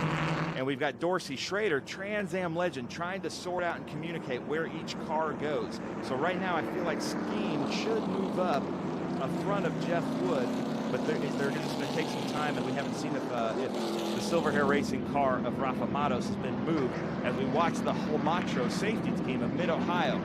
Great safety team come by. So it looks like maybe Rafa is clear, but they don't want to give the green until everybody's in the proper order. You know, and they're pulling him out of the way, which is good news, and sad news, sadly, for Rafa Matos. You know, we get all excited about the history of Trans Am, and I know that Willie T. Ribbs will be watching back in Texas, back in Driftwood by my parents. And Willie T, I saw him on CNN the other week, and of course promoting, as always, his film Uppity. And I tell you what, it's a good time if you want to see a really good documentary on racing for lots of different reasons. You can work it out yourself, but obviously Willie T was an original, and that film, it's on Netflix, is a cracker. And it has Dorsey Schrader and several of the other guys that you were mentioning, and it really does encapsulate the history of where Trans Am has come from. It really does, and the great thing about it, I love the movie, and I also love Willie T. Ribbs. What a great person. He's really had to tear down a lot of walls in motorsports. But Uppity is a big Trans Am commercial. It is a huge Trans Am commercial. I mean, I had not realized just how competitive it was between the likes of David Hobbs, Dorsey Schrader, and so many of the others. And then looking back even further, Mark Donohue, Dan Gurney, you name it. They all had a go at these great muscle cars. And that's why we get so excited about the fantastic 54-year history of this championship. Oh, you're right. And this is the greatest road racing series, period, at the greatest, most iconic tracks. It's going to be so much fun, but it looks like we're going to go green maybe with 4 minutes to go in the race. And you know, I've had conversations with lots of people in Trans Am about what is so enthralling about it. You can see it from the racing itself, but I also think there's a lot of people who, while they, you know, embrace the new technology of modern racing in WEC and Formula One and so forth, electric racing, this is the pure stuff. Maybe it's the generational thing, I don't know, but you cannot beat pure horsepower, the noise, the thunderous sound of it, and everything else. And I think that's why Trans Am is having such a real interest now. And with, you can see the double yellow still waiting. Yeah, we have something happening too. I just watched Edward Savagian go back out. Edward Savagian is in 17th place. He's completed 9 laps. Aaron Pierce, next to him, has completed 12. So I think Edward now is desperately trying to go get 3 laps so that he can just get more points in the championship than Aaron Pierce. Yeah, that's a good point. Yeah, the really wise racing drivers keep an eye on things like that, because you can miss a trick if you think it's all over, get upset and frustrated. And suddenly this happens, and you get an opportunity. Yeah. Edward's dad raced in Trans Am against Willie T. Ribbs. How about we're talking about Willie. And then Edward won our VROC champion with his partner, Willie T. Ribbs. There you go. And we had Al Unser Jr. here, who also has been doing some VROC. My childhood hero. I love Al Unser Jr. It's so cool to see him in our paddocks. He's a good friend of our owner, Tony Perella. And they just love hanging out. And Al Unser Jr.'s best friend is Willie T. Ribbs. Talking of legends, Roberto Moreno in the paddock yesterday. I don't know where or who he's looking after, but he's always looking after somebody, Roberto. Well, so the light's still on, the safety car, and we got 3 minutes to go. Several cars coming in for pit stops here now. Oh, I think they're arranging them now. So that means the track is clear. Stevie D has done his due diligence to make sure they all get in the correct order. He's going to sort it out, but man, the race has fallen into the lap of Mike Skeen. Yes. We've got Scott Lagasse about to go probably door to door, wheel to wheel with Thomas Merrill into 1. And like I said, there is no love lost there. Now, they respect each other, but they don't like each other. Now, my question is, are we going to get 2 laps or 1? If it were my vote, I'd say 100. Yeah, or do you just sort of double it up and sort of put more money in the machine and let's do another hour? Let's do it, guys. I'll swipe my card. Okay, good. So there they go. There goes Kurt Vogt. There goes Jim Gallagher. Stevie D, Dorsey, Terry Earwood. They've done their due diligence up there to sort these guys out. It's one of the hardest jobs in motorsports under that kind of pressure. We have great communications with our teams. And Stevie D's able to call each team manager, tell them exactly where to go. Look at the pace car's doing its job, doing slow enough for them to catch up and still keep some heat in the tires. But I would expect the lights to go out here this lap for maybe a 1-2 lap shootout to the end. But Thomas Merrill, hold on. Yeah, and you know what's going on inside. It's getting hotter and hotter. He's sweating. The adrenaline's been going. His heartbeat is up there, and yet he's had to cool down, catch his breath, catch his adrenaline, and just calm everything down, and accept the fact that he's got to drive around at 40 miles an hour while his closest opponent is right on his tail going, you make one mistake, buddy, I gotcha. And from high above now, what a different race this is. Now you can see how close they all are. And it's anybody's race at this point. One mistake by Thomas Merrill, and about 4 cars will pounce. Now, the lights are off on the safety car. We're going racing. Thomas Merrill now controls the field, slows it all down, lets the safety car go forward. Meanwhile, Lagasse getting as much temperature as he can, as all the drivers are, into the tires. No, the safety car is staying on. My eyes deceive me, and looks as though we've also got... Oh, I hope we don't end under caution. We could well do at this rate. But 1 minute and 12, and I think we're going to have to, because we're not going to make it round in 1:12. But, well, look at, we're sore losers, you and I, mate. I tell you, we've had such adrenaline for the last hour that it is a shame to end it this way. Let down. But, having said that, what a boy, great I'm race. not going to say, we've got everything in that. We really did, and look at that. It's Thomas Merrill, Scott Lagasse Jr., Mike Skeen is really going to shoot up in the points because Matos is out here, Cameron Lawrence is out here. That really helps out Lagasse and Thomas Merrill, who are hunting for a championship, and they both didn't finish well at Sebring. But man, Stevens Miller Racing, Joe Stevens, Jim Frazier, you guys have got to be really happy about your guy there, Mike Skeen, and that number 77 Liqua Moly Mustang. Always make it, you know, and his race should have been over. Any other driver, I think they'd have been stuck in the keyhole. Mike Skeen spun and pounced, absolutely pounced on the gas to get out of that kitty litter like he had 4-wheel drive to save his race, to save a podium. I got to give it up for him. But there's your man right there, J.P. Southern, holding off Misha Goikhberg. You know, it's interesting. Mike Skeen hasn't raced in Trans Am for a few years. He was, back in 2011, 8th in TA2, and before that, he was racing in TA.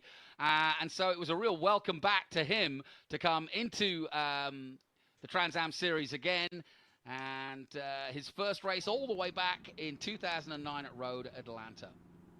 Well, Jonathan, if they show the checkered, I need to run and go do the podium. You've got a great race coming up next. Stay tuned. Make sure you tune into the Trans Am app, the SVRA app. Go watch us on YouTube and Facebook. What a great show at Mid-Ohio with TA2 and the Trans Am Series presented by Pirelli. Leave a comment on who you're hoping for the championship and tell us where you're watching from.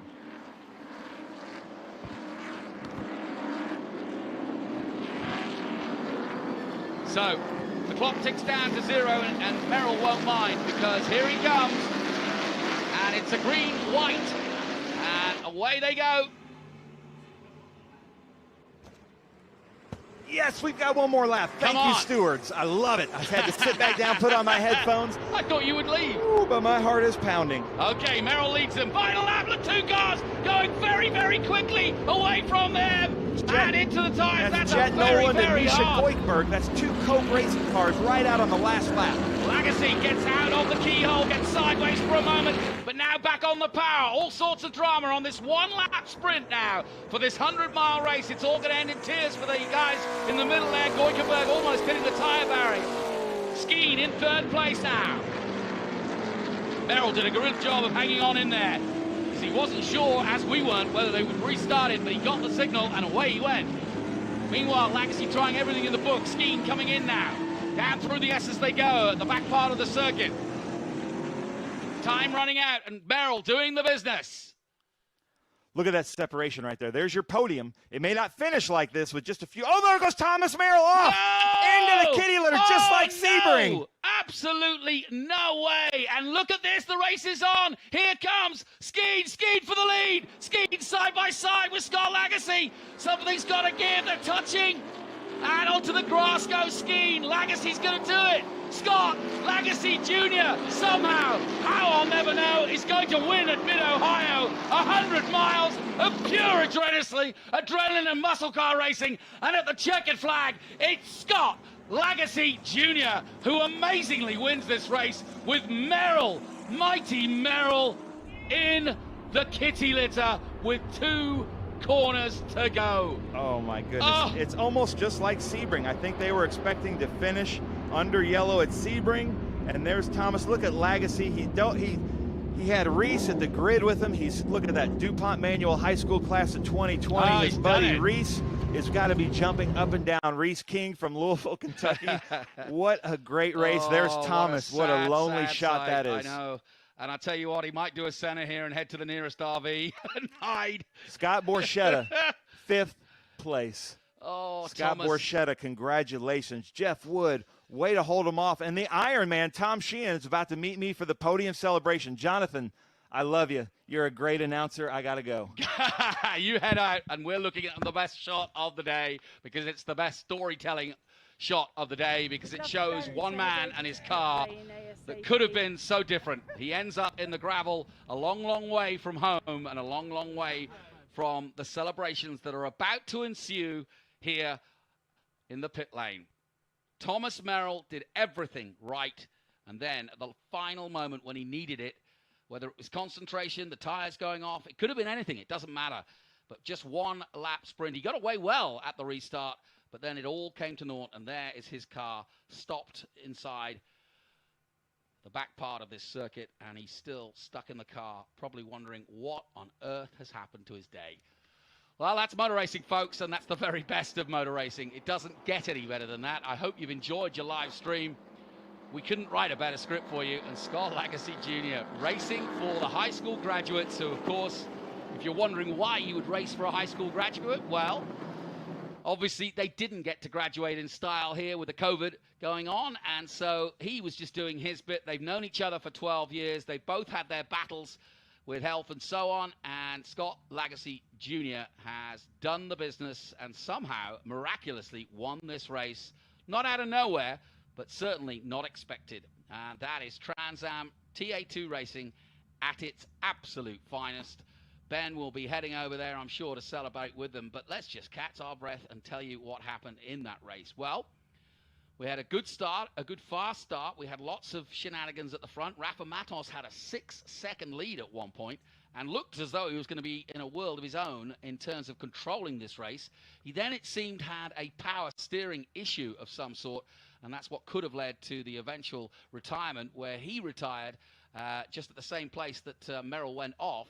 And at that point, the safety car came out. We slowed it all right down, and we thought we might have to finish under yellow, but then suddenly we got a reprieve. Can you see the smile, Scotty?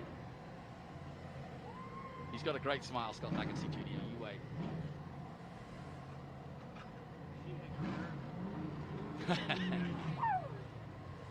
Punches the steering wheel with glee. Woo, he says.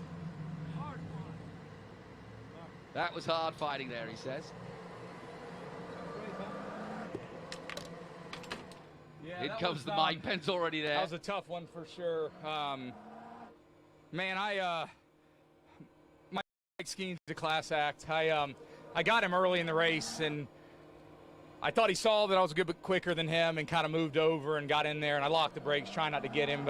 So I let him back go, but everybody says he's a class act, and he is, because he raced me really clean when I got back to him to get back by him, and I appreciate that. So, you know, you like when people race you like you race them, and damn, I felt bad about that. But it's a pretty special weekend for us. Reese and I share a pretty special bond, and you know, I'll be honest, I've been out of the car for 3 months, and you can train as hard as you want, but it's not the same. So these things are a blast. You got to run qualifying laps every lap and just not make mistakes. So it was pretty fun. Thanks to M1, K-Tech.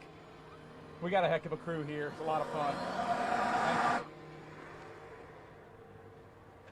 So out comes Scott Lagasse Jr., and he makes a very good point. 3.5 months out of the car. You forget that race rusty, that's the point. You can do what you like in training, but it just is not the same thing. And you certainly can't prepare for a 100-mile race like that. He smashes the top of the car, and you might get a bit of celebration here. There you go.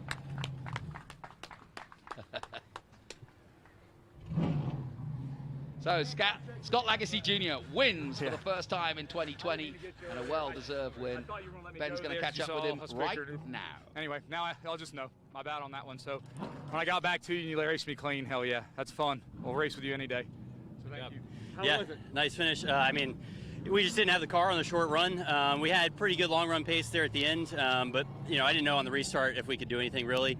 We were pretty much just going to sit there and take third place, but Merrill went off on his own, and then I thought we had probably the good run at the lead there into the second to last corner, but kind of got pushed into the grass. So, you know, whatever, we'll take second. It's awesome points day for us here. So we'll put the Stevens Miller Racing car back on the podium and get some good points for Liqui Moly in turn 14. Nice, and great for your points. Yeah, second place. You had a great fight there with Lagasse in the last lap. We don't know what happened with Merrill. He definitely wasn't hit off. He just went off just like Sebring. And you took advantage of that. But the story I got to talk to, 5th place finish. We've been talking to Scott Borchetta. I can't believe this. I'd love to hug you right now. I'm so proud of you.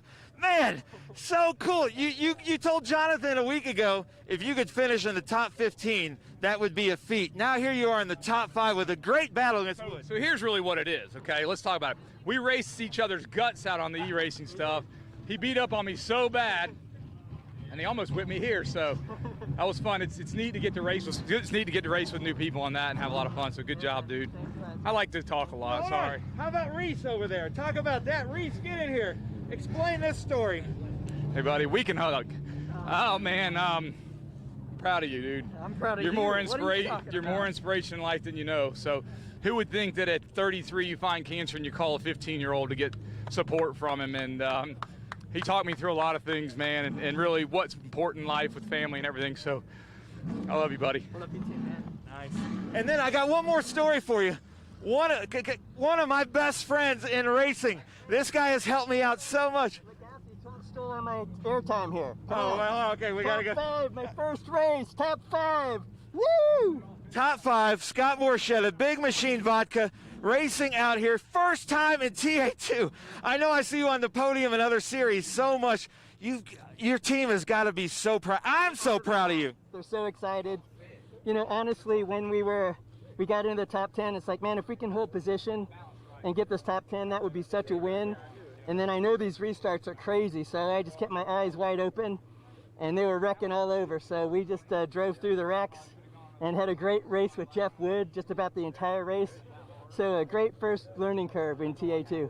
Yeah, and we stayed a long time with your battle because it was Ford versus Chevy versus Dodge. How cool is that? Well, it would have been a little cooler if I beat Jeff, but it's pretty dang cool. 5th place, you cannot be unhappy with that. And now here we go. We've been following Kurt Vogt for a long time. He's been doing really well in the TA2 hunt, and then he just comes into bad luck. He was on fire just 2 days ago due to a power steering issue, and now he's finished 7th, first in Masters. Kurt, how does it feel? Awesome. Great finish, top 10. I'll take it anytime. Really thankful for my guys, and it was an awesome race. Nice. Kurt Vogt, top 7 right there. Good stuff. Lauren, what are we doing next? All right, I'm going to head it to Johnny. Johnny's about to announce a great vintage race here at Mid-Ohio. Johnny, take it, buddy. I've never seen Ben so happy. I can understand why, though. So many great stories. Scott Lagasse Jr. and Reese both recovering from cancer and putting it all together as friends and comrades, as it were, in the fight against health. And today, it's all come full circle for Scott Lagasse Jr. Confirmation of the result then. Scott Lagasse with the win for M1 race cars, Chevrolet Camaro.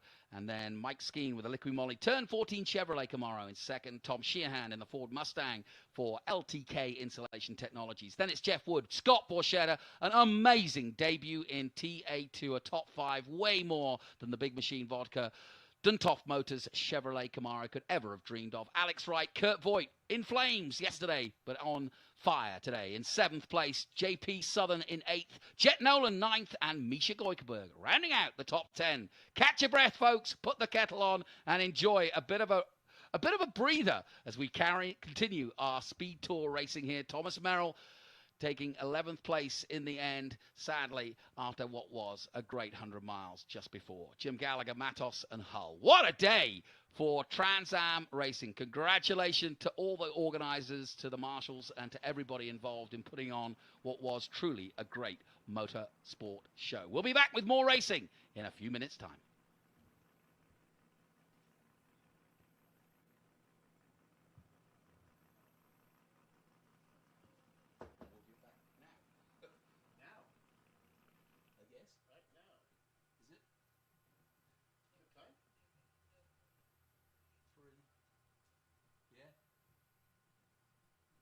It's the Kastner Cup. It's the Triumphs. Are we covering that? No. Is there anything we don't cover? Not much. Not much.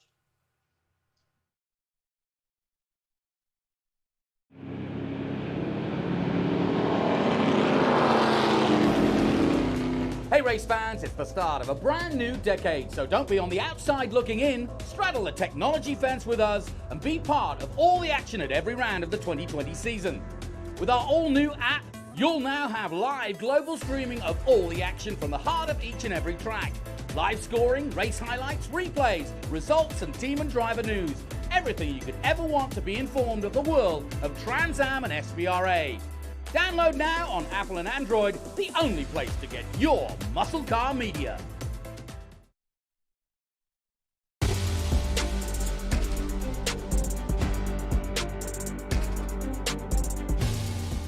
On behalf of SVRA, we'd like to congratulate Range Rover on its 50th anniversary, and we thank Jaguar Land Rover for their continued support over the years.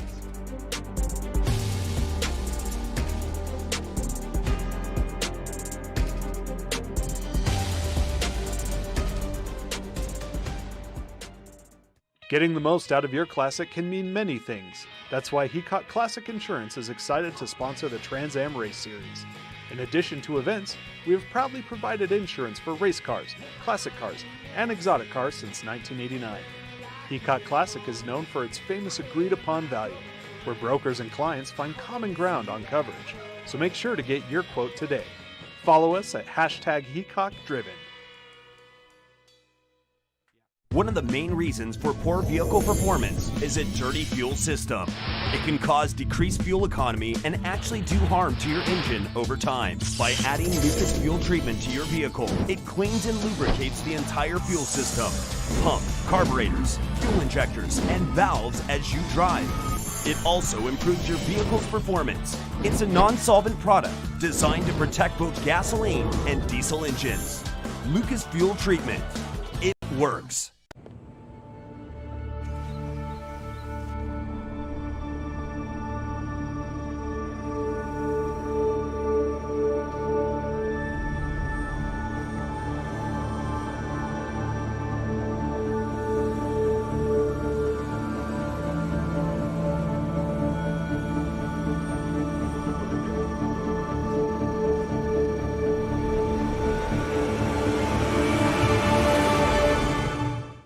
yes, ladies and gentlemen, we do drive it.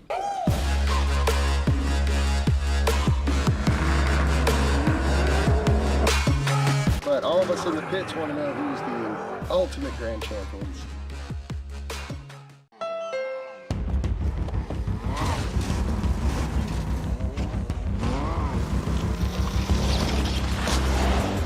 There's a challenging spirit within Honda. It gives us the courage to go faster and the thinking to make it real.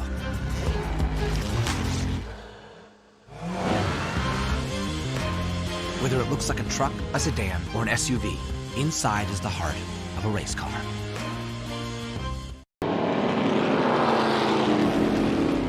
Hey race fans, it's the start of a brand new decade, so don't be on the outside looking in. Straddle the technology fence with us and be part of all the action at every round of the 2020 season.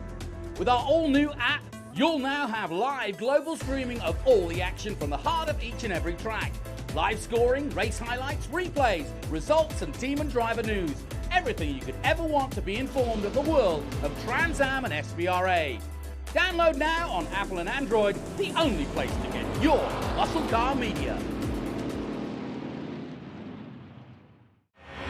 Everywhere I look, I see light and shape. And some shapes are just more beautiful than others. I think about lots of things when I drive. The cost of scheduled maintenance certainly isn't one of them. The F-Pace. How Jaguar makes an SUV.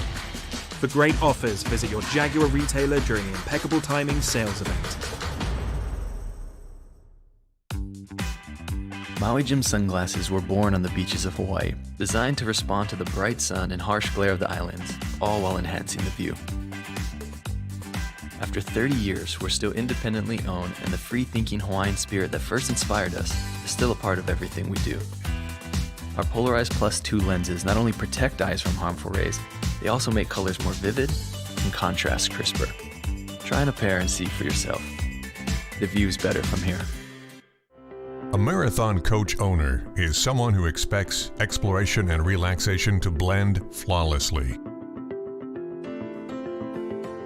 For the most reliable, luxurious motor coach on the market today, look no further than Marathon Coach. Indulge that wanderlust, leave any cares behind, and lead a life filled with adventure. Join the Marathon family and take your 5-star hotel with you. When the finish line calls, we answer. Hit the road with insurance protection from Hagerty. Whether you drive a built racer, sports car, or exotic, and save an average of $264. Get a quote today at Hagerty.com.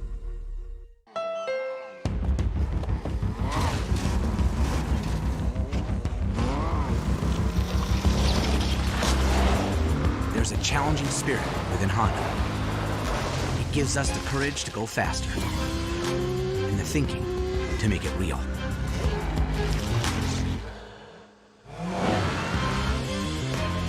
Whether it looks like a truck, a sedan, or an SUV, inside is the heart of a race car.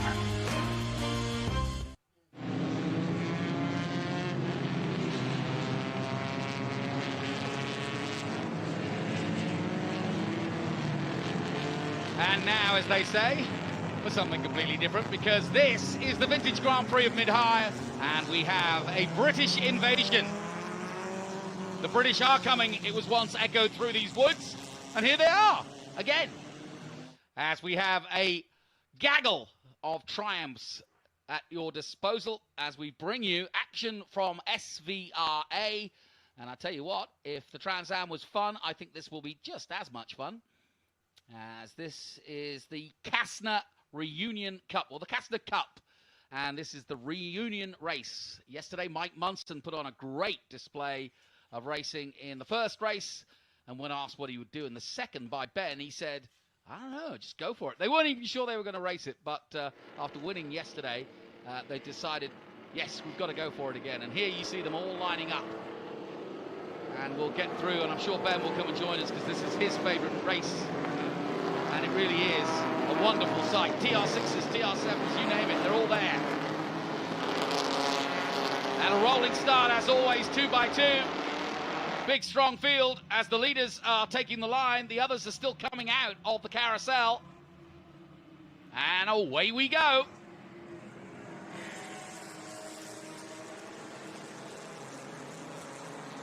What a great sound. And what an interesting group. And it shows literally the development of the different kinds of Triumphs that were out there back in the day. And it's a real testament to how good British ingenuity was back in the day. Not so much these days, but these were the great race machines, the small bore race machines, nimble, fast, wouldn't put the corners, but power to weight, very good indeed. They can get top speed down the back straight and not be outdone by the big ball boys in the corners. And it is Mike Munson in the number 28 leading the way again.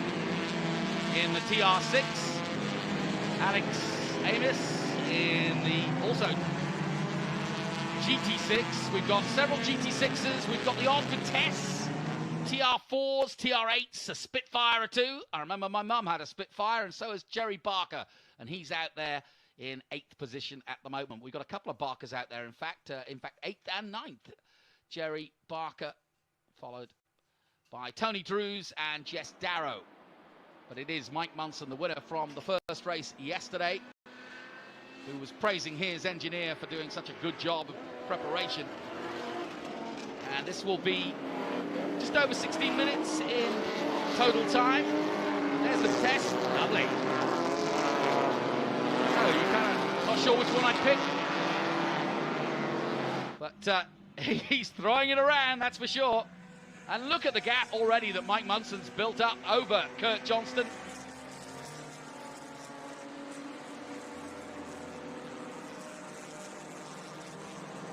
And the Kastner Cup certainly was interesting. Last night we went to the prize giving for the Triumph Club. And I had no idea just what passion the Americans had for this little British car. But it is true and it's real. And they said, you have to be a madman to race a Triumph, and we're all madmen. Look at that. Look at that beautiful number 9. That's an absolute gorgeous car going through. That's John Steidhuer in the Triumph TR3B.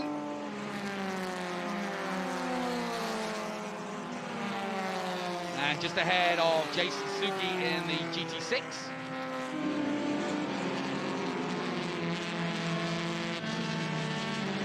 So these drivers all know each other's game pretty well. They race around the United States against each other in their own club. Sean Alexander in the 97 TR4.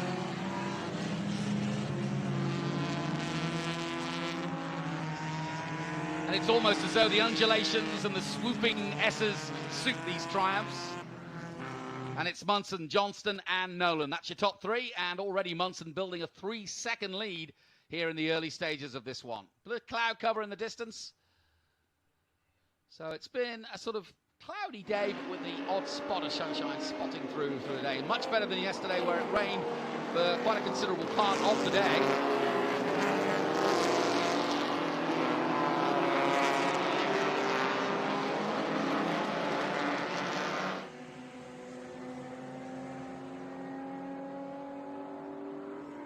Munson building on that lead, but we've got some good battles starting to develop.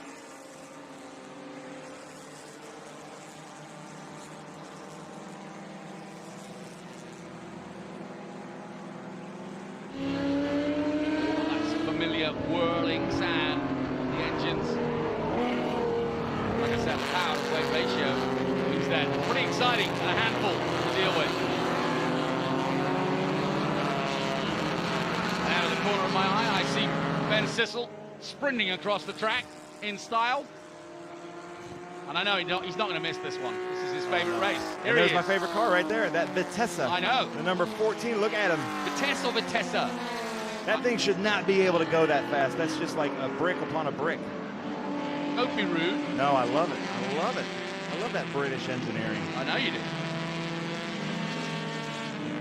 what a great field of cars here with the Kastner Cup. Jonathan, have you covered what the Kastner Cup is? Well, I didn't talk about Kastner himself, but I was talking about how we saw Mike Munson last night and how he wasn't sure whether he was going to race, but he's out there and he's leading again. Oh, man, that's awesome. And Cass, I know you're at home watching. We wish you could be here. We totally understand why, but you are a champion in all of our hearts, and I love that this is still going on. I hope that you're proud of your legacy here at Mid-Ohio Sports Car Course with some of the coolest triumphs I've ever seen. This is the most GT6s I've ever seen in any race.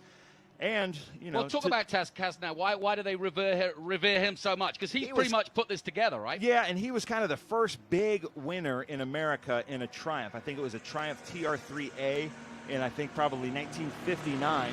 And we have a few Triumph TR3s out here. I see a lot of TR4s, some beautiful TR4s. But Triumph, another one of those companies, I think most people these days think of them as a motorcycle company. But back in the 50s and 60s, they were making some great little sports cars and tractor motors and things like that. So that's John Hasty back there in that yellow Triumph TR3. Look at that. Looks like the TR8 is going off into the grass. That's a different line. What's he doing out there? I'm not sure. Is that the TR7? TR8, that's Joe Huffaker. I think that's the TR7. Yeah, I've watched Joe Huffaker racing, a lot of vintage racing. He's a very busy man, as are all the Huffakers, the legacy that is. Yeah, they get together once a year, and it's a different track every year. One year they do the West Coast, another year they do the East Coast. This year it's Mid-Ohio, and I was just saying, we were at the prize giving last night, and quite a lot of emotion. Yeah, and you know, a lot of people wouldn't think that, but the Kastner Cup means so much because Cass Kastner himself was at home watching yesterday's live stream, and he picked the car, and it's not the winning car. He thinks it's the car with the best Triumph spirit. And, you know, the adjective for Triumph is, you know, you keep trying, but it was just one of those things that it had to be a great car, had to be great racecraft, and a really good race, and Cass picked the winning car. It doesn't always happen that way, but it sometimes does, and there he goes, the winning car, number 28. And Cass, we really thank you for helping put this together. It's a great legacy, and who doesn't want to see this many British race cars on a course like this? Yeah, and it's, like I was saying, you can see there's so many different shapes and sizes to the Triumphs. They make quite a lot of different designs. I mean, you know, you wouldn't believe those were both the same make, would you? No, and that was just, I feel like in the 70s they went to this wedge design. They went from the TR6 to the TR7 wedge design. They thought that's the way things were going to go, and for a while they did. But back then, you know, the BMC and all the British Leyland and all that stuff, it just got into politics, and it just became really hard for British manufacturers to make cars during the labor disputes and all the safety and smog disputes in the 70s. Somebody spinning around there. But I love that TR4. I had a 63 TR4. That's John Hasty right there in the yellow TR3. My first car at 18 was an MGB GT. Nice. And that's John Frymark right there in the GT6. Looks like he had it off there. There's my favorite right there, that TR3. Yeah, I love that. Mike Jackson of VDCA, the director of VDCA, another great vintage racing organization. They put on great events. That looks like, I wonder if that is the Group 44, but that's just the Group 4, we'll call it, TR6. Probably a tribute car to the great Bob Coolius and the Group 44. That would have raced in Trans Am back in the day. John Hasty, I was talking to a bunch of his friends, friends with a guy named Charlie Cates, and Charlie thought that he might have the award for being the oldest driver this weekend, but I think that man right there, John Hasty, I heard a rumor that he's 84 years young out here driving a Triumph TR3. Is that not living the dream or what? That is totally living the dream. Yeah. Hey, that's what I want to be doing. If I'm not doing that at 84, tell me I got it wrong. I applaud that man, and I've talked to him several times. He actually races with John Bauckham, one of our Trans Am drivers. Yeah. Who's getting up there himself? So he may be in 11th place right now, John Hasty, but he is winning in my book. Yeah, and he's winning in his own book too, looking high above the carousel. And the sun comes out to greet these Triumphs. And it is ironic, you're absolutely right. I grew up with Spitfires. My mum had one when I was a kid. I had an MG. But that was just run-of-the-mill. That was just a regular car, whereas you kind of get all bleary-eyed about it, and I come and look at the muscle cars, and I'm all excited. Yeah. Yeah, it's the same. You know, I went to the grocery stores and just the good old American muscle cars, as it were. But, you know, MGs and things like that. Actually, it's a cool story. My high school shop teacher in St. Louis, Mr. Horsman, he used to buy cheap British cars at the beginning of the semester, and we would fix them up, work on them, and get them almost as good as new. So we learned how to work on these little disposable British sports cars that he buys for $10, and I fell in love with them since then. Well, my dad bought me, when I got to college, an MGB, $1,500. It had an Allegro engine, so they replaced the engine already. It broke down after we bought it. It had plastic seats, and I drove it to Dallas, or if I went to college, in 200-degree heat every day. I used to lose, like on the way to class, I used to lose about 10 or 15 pounds. Yeah, and you get that sticky back. Look at that beautiful TR6 right there, going into turn 4. I love this field of cars. Such a vast array. It is crazy to look at this and say that's the same company over about a 25-year span. Yeah. Because it seems like almost every time they went a totally different direction. But that is beautiful, that livery. It just looks fast. Yeah, it does, doesn't it? It's really nice. Nicely done. And like you say, it's all about presentation. That's a big part of it. Yeah, if you're racing in vintage racing, it's just as much about the history, the provenance, the preservation of these cars as it is the racing and going fast. Most people put just as much effort into the parties and barbecues and drinking at these events as they do their racecraft. That's what it's all about. Fun in the sun, so to speak. And finally, the sunshine has come out, and you can really see now where we are and the green fields. Well, look at this. First place, TR6. Second place, TR8. Third place, TR7. Fourth place, GT6. Fifth place, Triumph Vitesse. Yep. Oh, no. So that's a good array of cars right there. Yes, absolutely right. Chuck G in that Vitesse. Or Vitesse, if you're snob about it. Okay. Look at that. He's almost hanging that on the TR4. He's almost hanging the right front tire. And even right there, the iterations of the TR4, I think in 1964, they went to an independent rear suspension. So that'd be a TR4A. I had a TR4 63 that didn't have it. But even just that little iteration would give you such a race advantage. Yeah. Instead of having a solid axle, you've got independent rear suspension. And there he is. Mike Munson takes the checkered flag. Again, the second checkered flag of his weekend. And like I said, he was pretty emotional last night. And when you asked him, were you going to race today? He said, he kind of looked at his mechanic. He said, can we? And here he is, done it again. And he's going to look at him. He's delighted. He is delighted. And the corner workers are too. We want to thank the corner workers for coming out here on a long weekend, but they love it. They're fans, and he's a fan of them. Just waving to all of them. I hope that car's sponsored by Crayola. There's that Vitesse I love so much, and the GT6. Look at this field of cars. So much fun to watch. And look, they're all just basically air high-fiving each other in the cars, waving to everybody. They had so much fun. That's what it's all about with these Friends of Triumph and the Kastner Cup here at Mid-Ohio.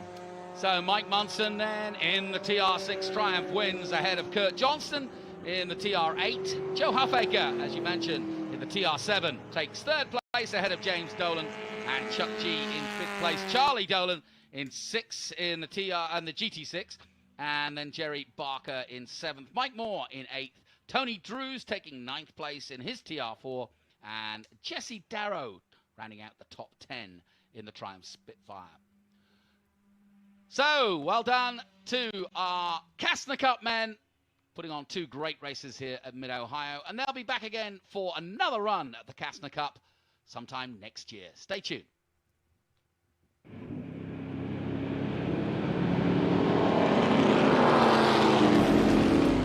Hey race fans, it's the start of a brand new decade, so don't be on the outside looking in. Straddle the technology fence with us and be part of all the action at every round of the 2020 season. With our all-new app, you'll now have live global streaming of all the action from the heart of each and every track. Live scoring, race highlights, replays, results and team and driver news.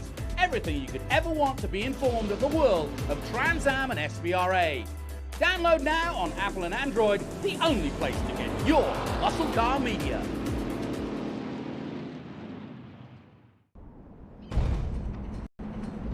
Land Rover has reimagined an icon, and in doing so, has created an SUV for the 21st century. Challenged in the most demanding of terrains, not only did the new Defender survive, it thrived.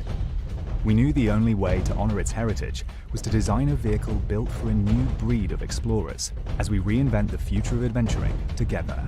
This is what makes the new Defender capable of great things. Land Rover, above and beyond. One of the main reasons for poor vehicle performance is a dirty fuel system. It can cause decreased fuel economy and actually do harm to your engine over time. By adding Lagasse fuel treatment to your vehicle, it cleans and lubricates the entire fuel system. Pump, carburetors, fuel injectors, and valves as you drive. It also improves your vehicle's performance. It's a non-solvent product designed to protect both gasoline and diesel engines. Lagasse fuel treatment. It works.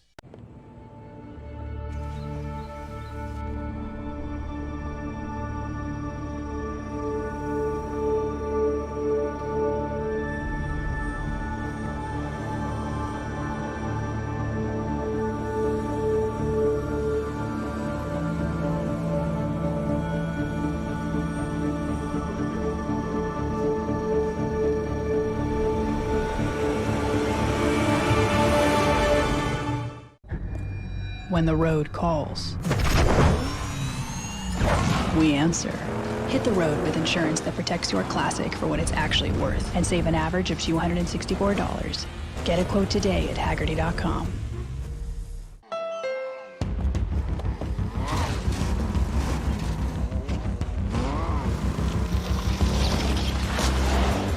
There's a challenging spirit within Honda. It gives us the courage to go faster. The thinking to make it real.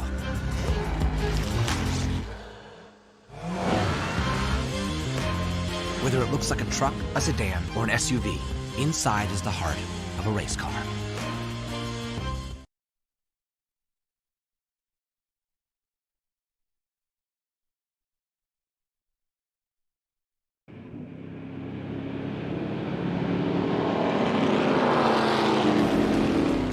Hey race fans, it's the start of a brand new decade, so don't be on the outside looking in. Straddle the technology fence with us and be part of all the action at every round of the 2020 season. With our all-new app, you'll now have live global streaming of all the action from the heart of each and every track. Live scoring, race highlights, replays, results and team and driver news. Everything you could ever want to be informed of the world of Trans Am and SVRA. Download now on Apple and Android, the only place to get your muscle car media.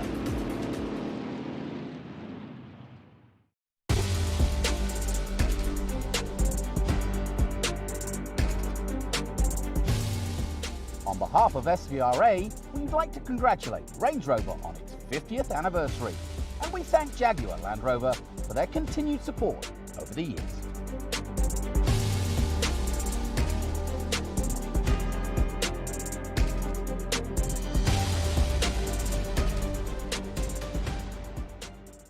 Keeping your pride and joy perfect is as easy as 1, 2, 3. Start with Slick Mist Speed Wax. Simply mist on and wipe off for a professional detailer shine. For your tires and trim, there's Lucas Slick Mist Tire and Trim Shine. Spray on and wipe off for better than new look.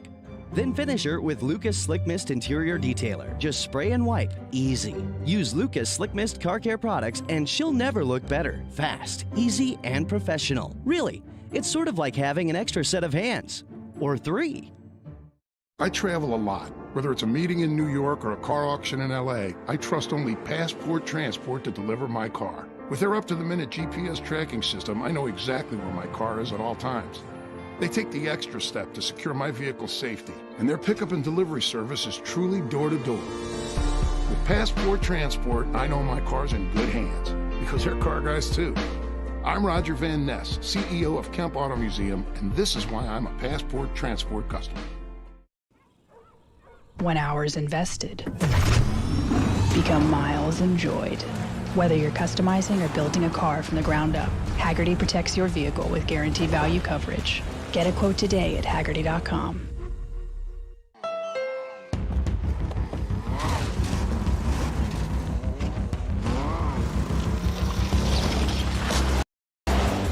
There's a challenging spirit within Honda.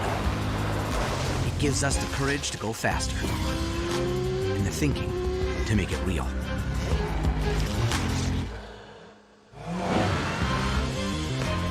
Whether it looks like a truck, a sedan, or an SUV, inside is the heart of a race car.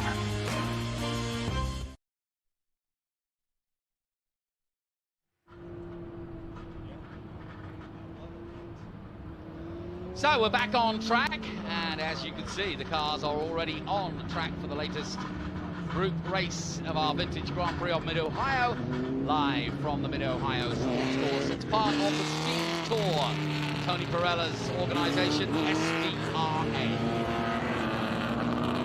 Jonathan, I just spoke to Tony Perella, just got off the phone with him. He loves your announcing. He loved the show. I love the series. He was watching the broadcast. Being a Trans Am fan, Tony is such a Trans Am fan. He loved watching the race. He's so happy that the guys finished.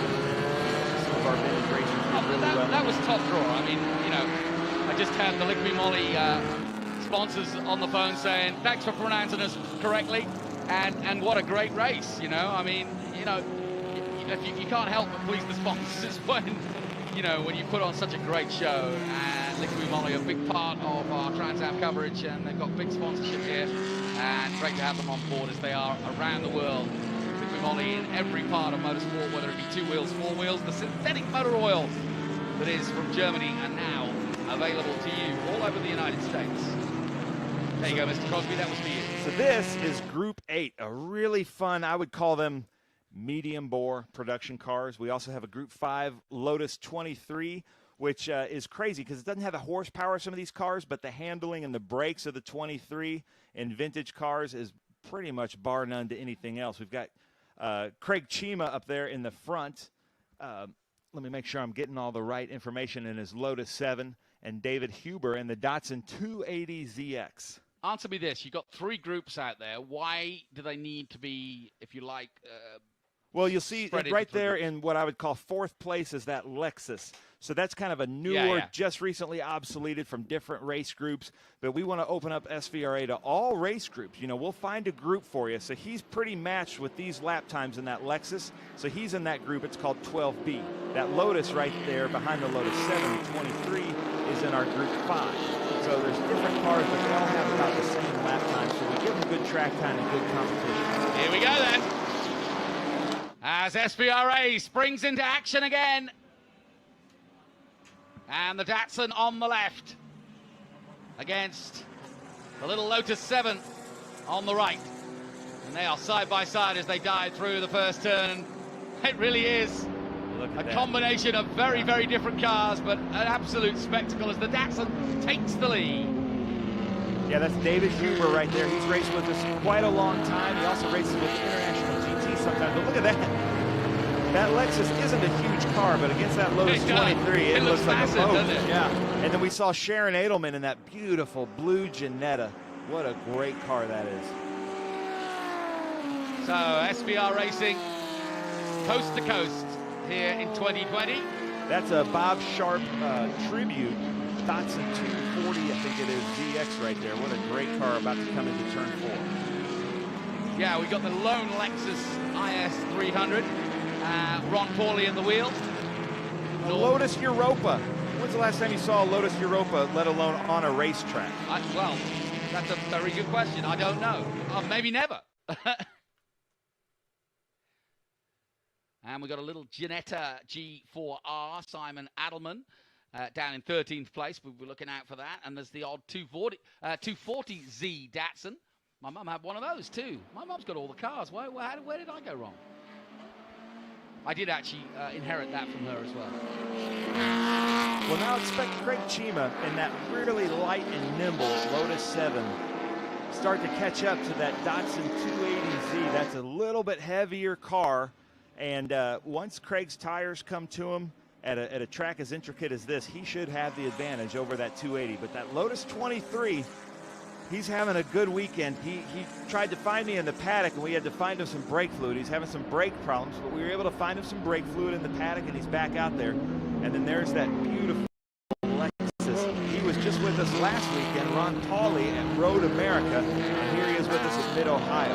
A little bit of something coming out of the left-hand side, though, of Pauley's car. Yeah, Norm Murdoch right there in that Ford Capri just got passed by David Bauman in the Toyota World Sports Racer going into the keyhole. But look at this great group of cars out here racing at Mid-Ohio. There used to be a show in England called The Professionals, and they drove a Ford Capri, and I used to think I'd ever see it. Yeah, well, they're awesome. But look at that, Craig Chima just takes the lead over the Datsun. Whoa, did you see how... Look at that body roll. Yeah, you got a lot of body roll there. You can't get more diverse than that, those two cars right there. But yeah, that's what makes vintage racing so much fun. The cars don't look the same. Exactly. Great shots from our drone right there. And Mid-Ohio truly is that pretty. It really is that green. Yeah, we've been saying it all weekend. It really has turned out to be a real festival. If you look in the background, all the cars sort of pointed around the circuit, keeping the shade from the woods. But it's deceptive just how many people are here this weekend. A lot of cars in the car park and a great showing. And I'm pleased for Tony. You just mentioned Tony Perella. I'm pleased for him because, you know, we could have had this race with no fans at all. But they wanted to see these cars. These guys want to put on a show. And so it all works, and really pleased that it's worked out well, both weather-wise and race-wise. And look at that, you don't see that often. That's Robert Baxter in his Bobsy SR7 racing Michael Levesque in his Corvair right there. Michael Levesque is at Ford. He runs this company called Levair. They are the racing Corvair. He's made a business out of building racing Corvairs. Talk about a niche of a niche of a niche. I know. He does really well. He was in Anderson, Indiana, now at Lewisburg, Tennessee. He's a neighbor of mine. And I've seen that guy 30 minutes before grid with his whole engine out, basically in his lap, and still make it to grid.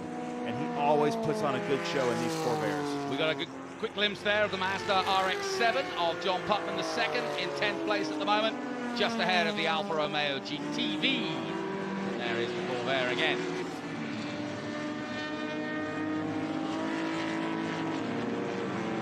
And very different engine notes as well. And look at that John Wiley, the number 33, the Datsun 280Z. It looks like Paul Newman's car from the Trans Am days. That's a tribute car, and it's just so pretty.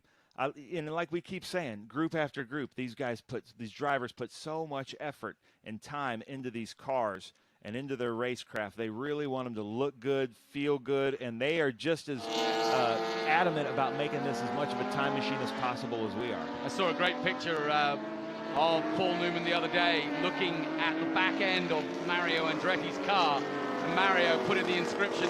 I noticed when I came to race on Sunday morning, we had a new sponsor by the name of Paul Newman, so I knew I better be quick. And there's a lovely shot of just Paul Newman, who's usually the man that everybody's gawking at, is gawking quite literally at both the car and Mario Andretti. So there you go, that was Paul Newman's experience.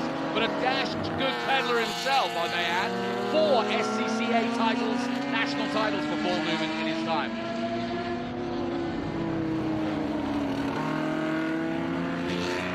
One of my favorite cars, that blue Jannetta right there, Sharon Edelman. We saw her husband Graham Edelman racing out there in the Sports 2000. She's followed by the Alfa Romeo, then the Datsun, and then that Lotus Europa. How cool is that Lotus Europa out there?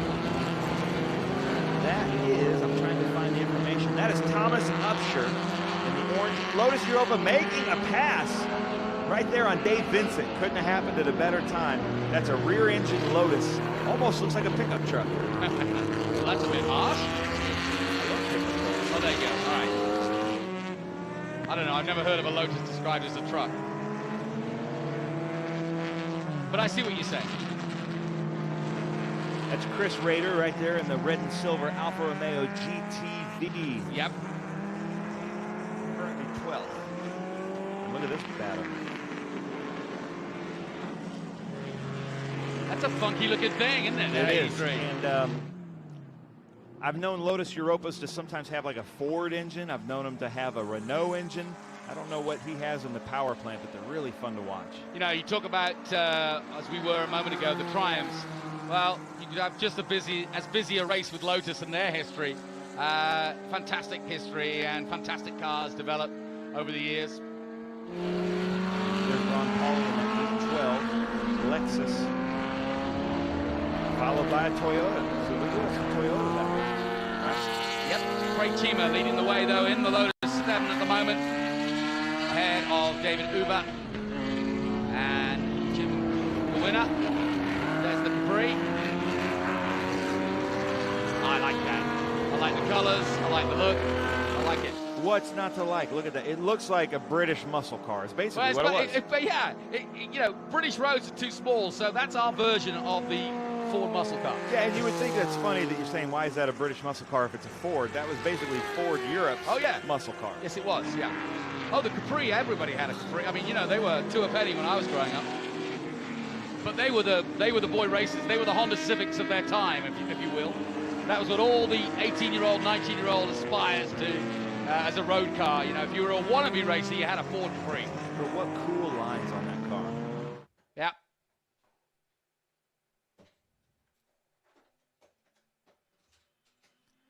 So again, if you're just joining into the broadcast, please download the SVRA or Trans Am app to see these live streams at upcoming events. Leave a comment on your Facebook or YouTube if you're watching this on social media. Tell us where you're watching from and who you're rooting for.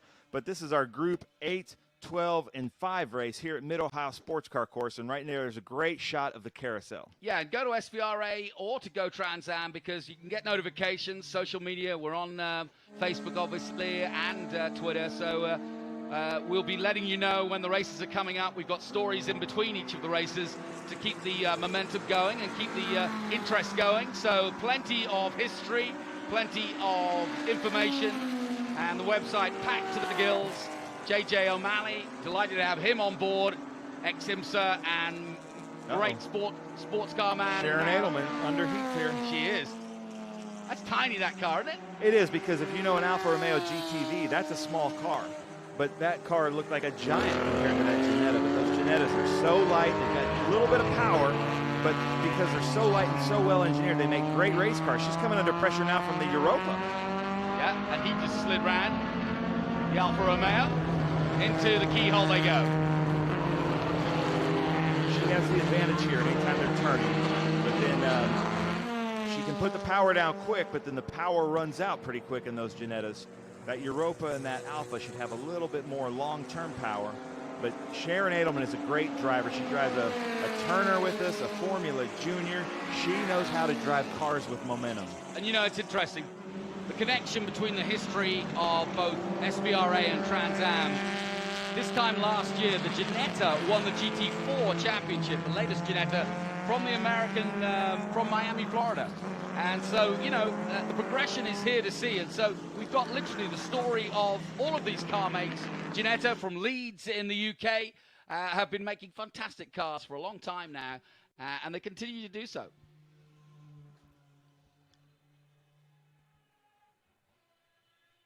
Just fantastic shots here at Mid-Ohio Sports Car Course. I love that part of the course there. That's called Thunder Valley. I like how at Mid-Ohio almost all the sections or sectors, if you will, of this circuit have nicknames. So now they're coming up to the carousel.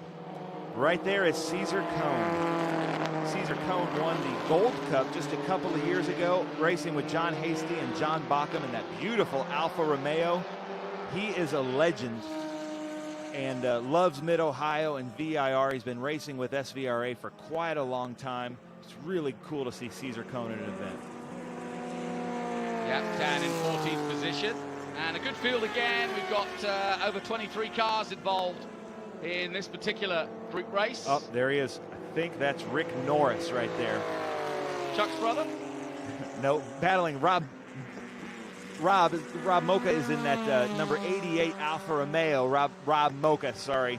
And Rob switches back and forth between Alfa Romeos with us. He's been in that one for quite a while. Trying to make a pass right now on Rick Norris in that Corvair. You don't see those two cars often racing. No, you don't. But Rob Mocha is always one of our best drivers. Really fun to watch. Supporter of vintage racing and SVRA and vintage racing across America, so, as is Rick Norris in that Corvair. So did all the Corvairs have that air intake at the back?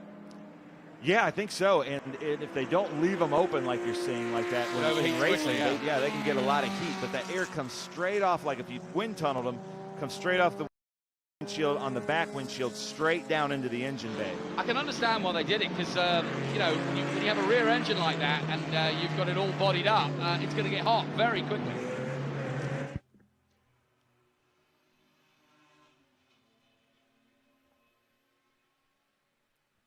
So you're watching action from our Group 5B 8 and 12B Feature Race 2, one of the last races of our day. More racing going on here at Mid-Ohio, so the crowd have got plenty to enjoy.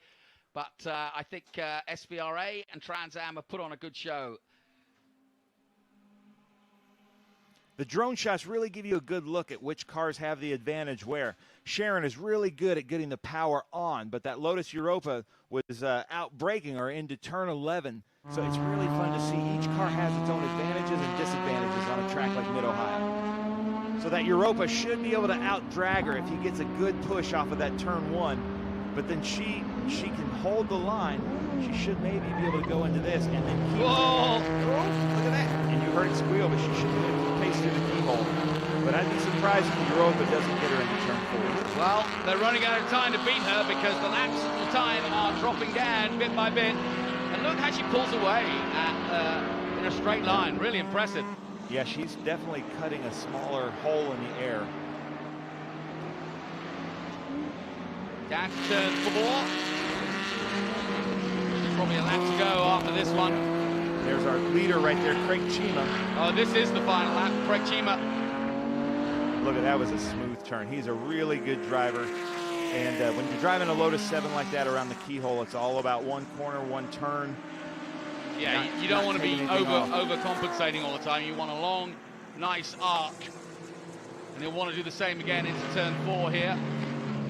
And it's only 1.7 seconds between the pair of them. David Hoover's still there and in shot. And if he's in shot, he's in with a chance.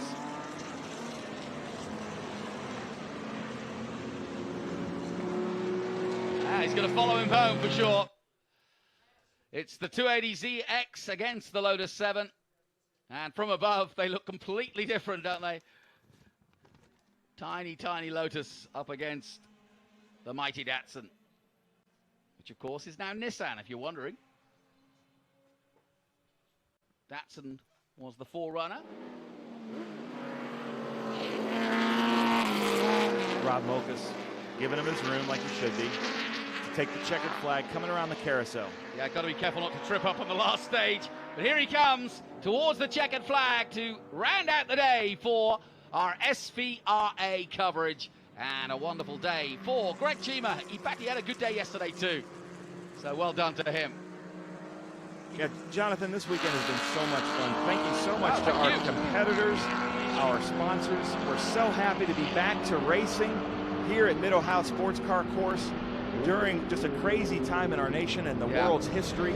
But we're so excited to be here.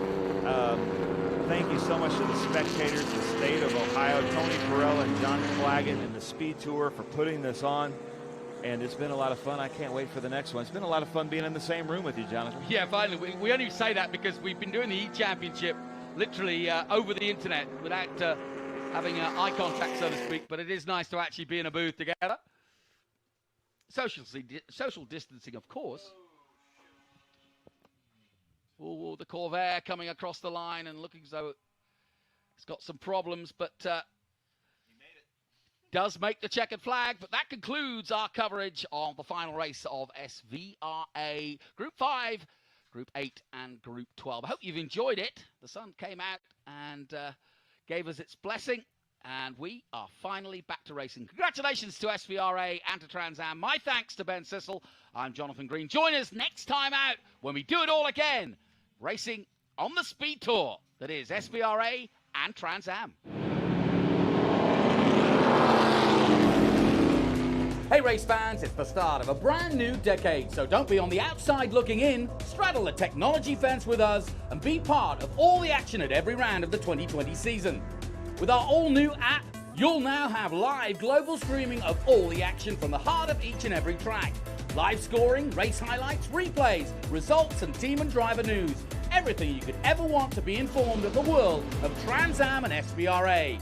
Download now on Apple and Android, the only place to get your muscle car media.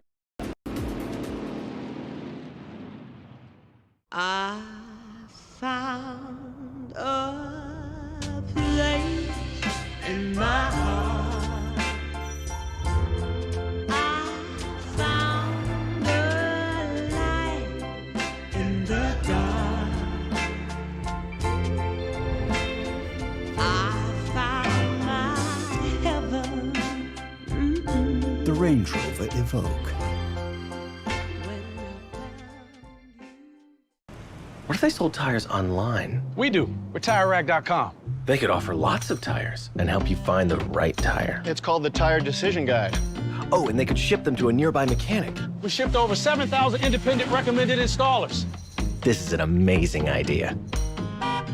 Sorry. Visit TireRack.com/Pirelli to find the full line of Pirelli tires. Pirelli, power is nothing without control. TireRack.com, the way tire buying should be. In full camo, with a pre-mounted optic and every feature you could ever want in a turkey gun, nothing can stop it. Except maybe the end of turkey season. The new V3 Turkey Pro from Remington. When the finish line calls, we answer. Hit the road with insurance protection from Hagerty. Whether you drive a built racer, sports car, or exotic, and save an average of $264. Get a quote today at Hagerty.com.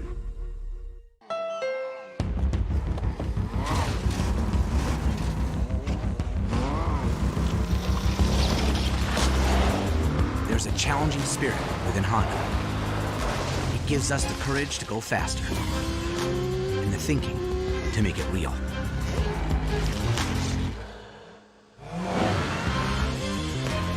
Whether it looks like a truck, a sedan, or an SUV, inside is the heart of a race car.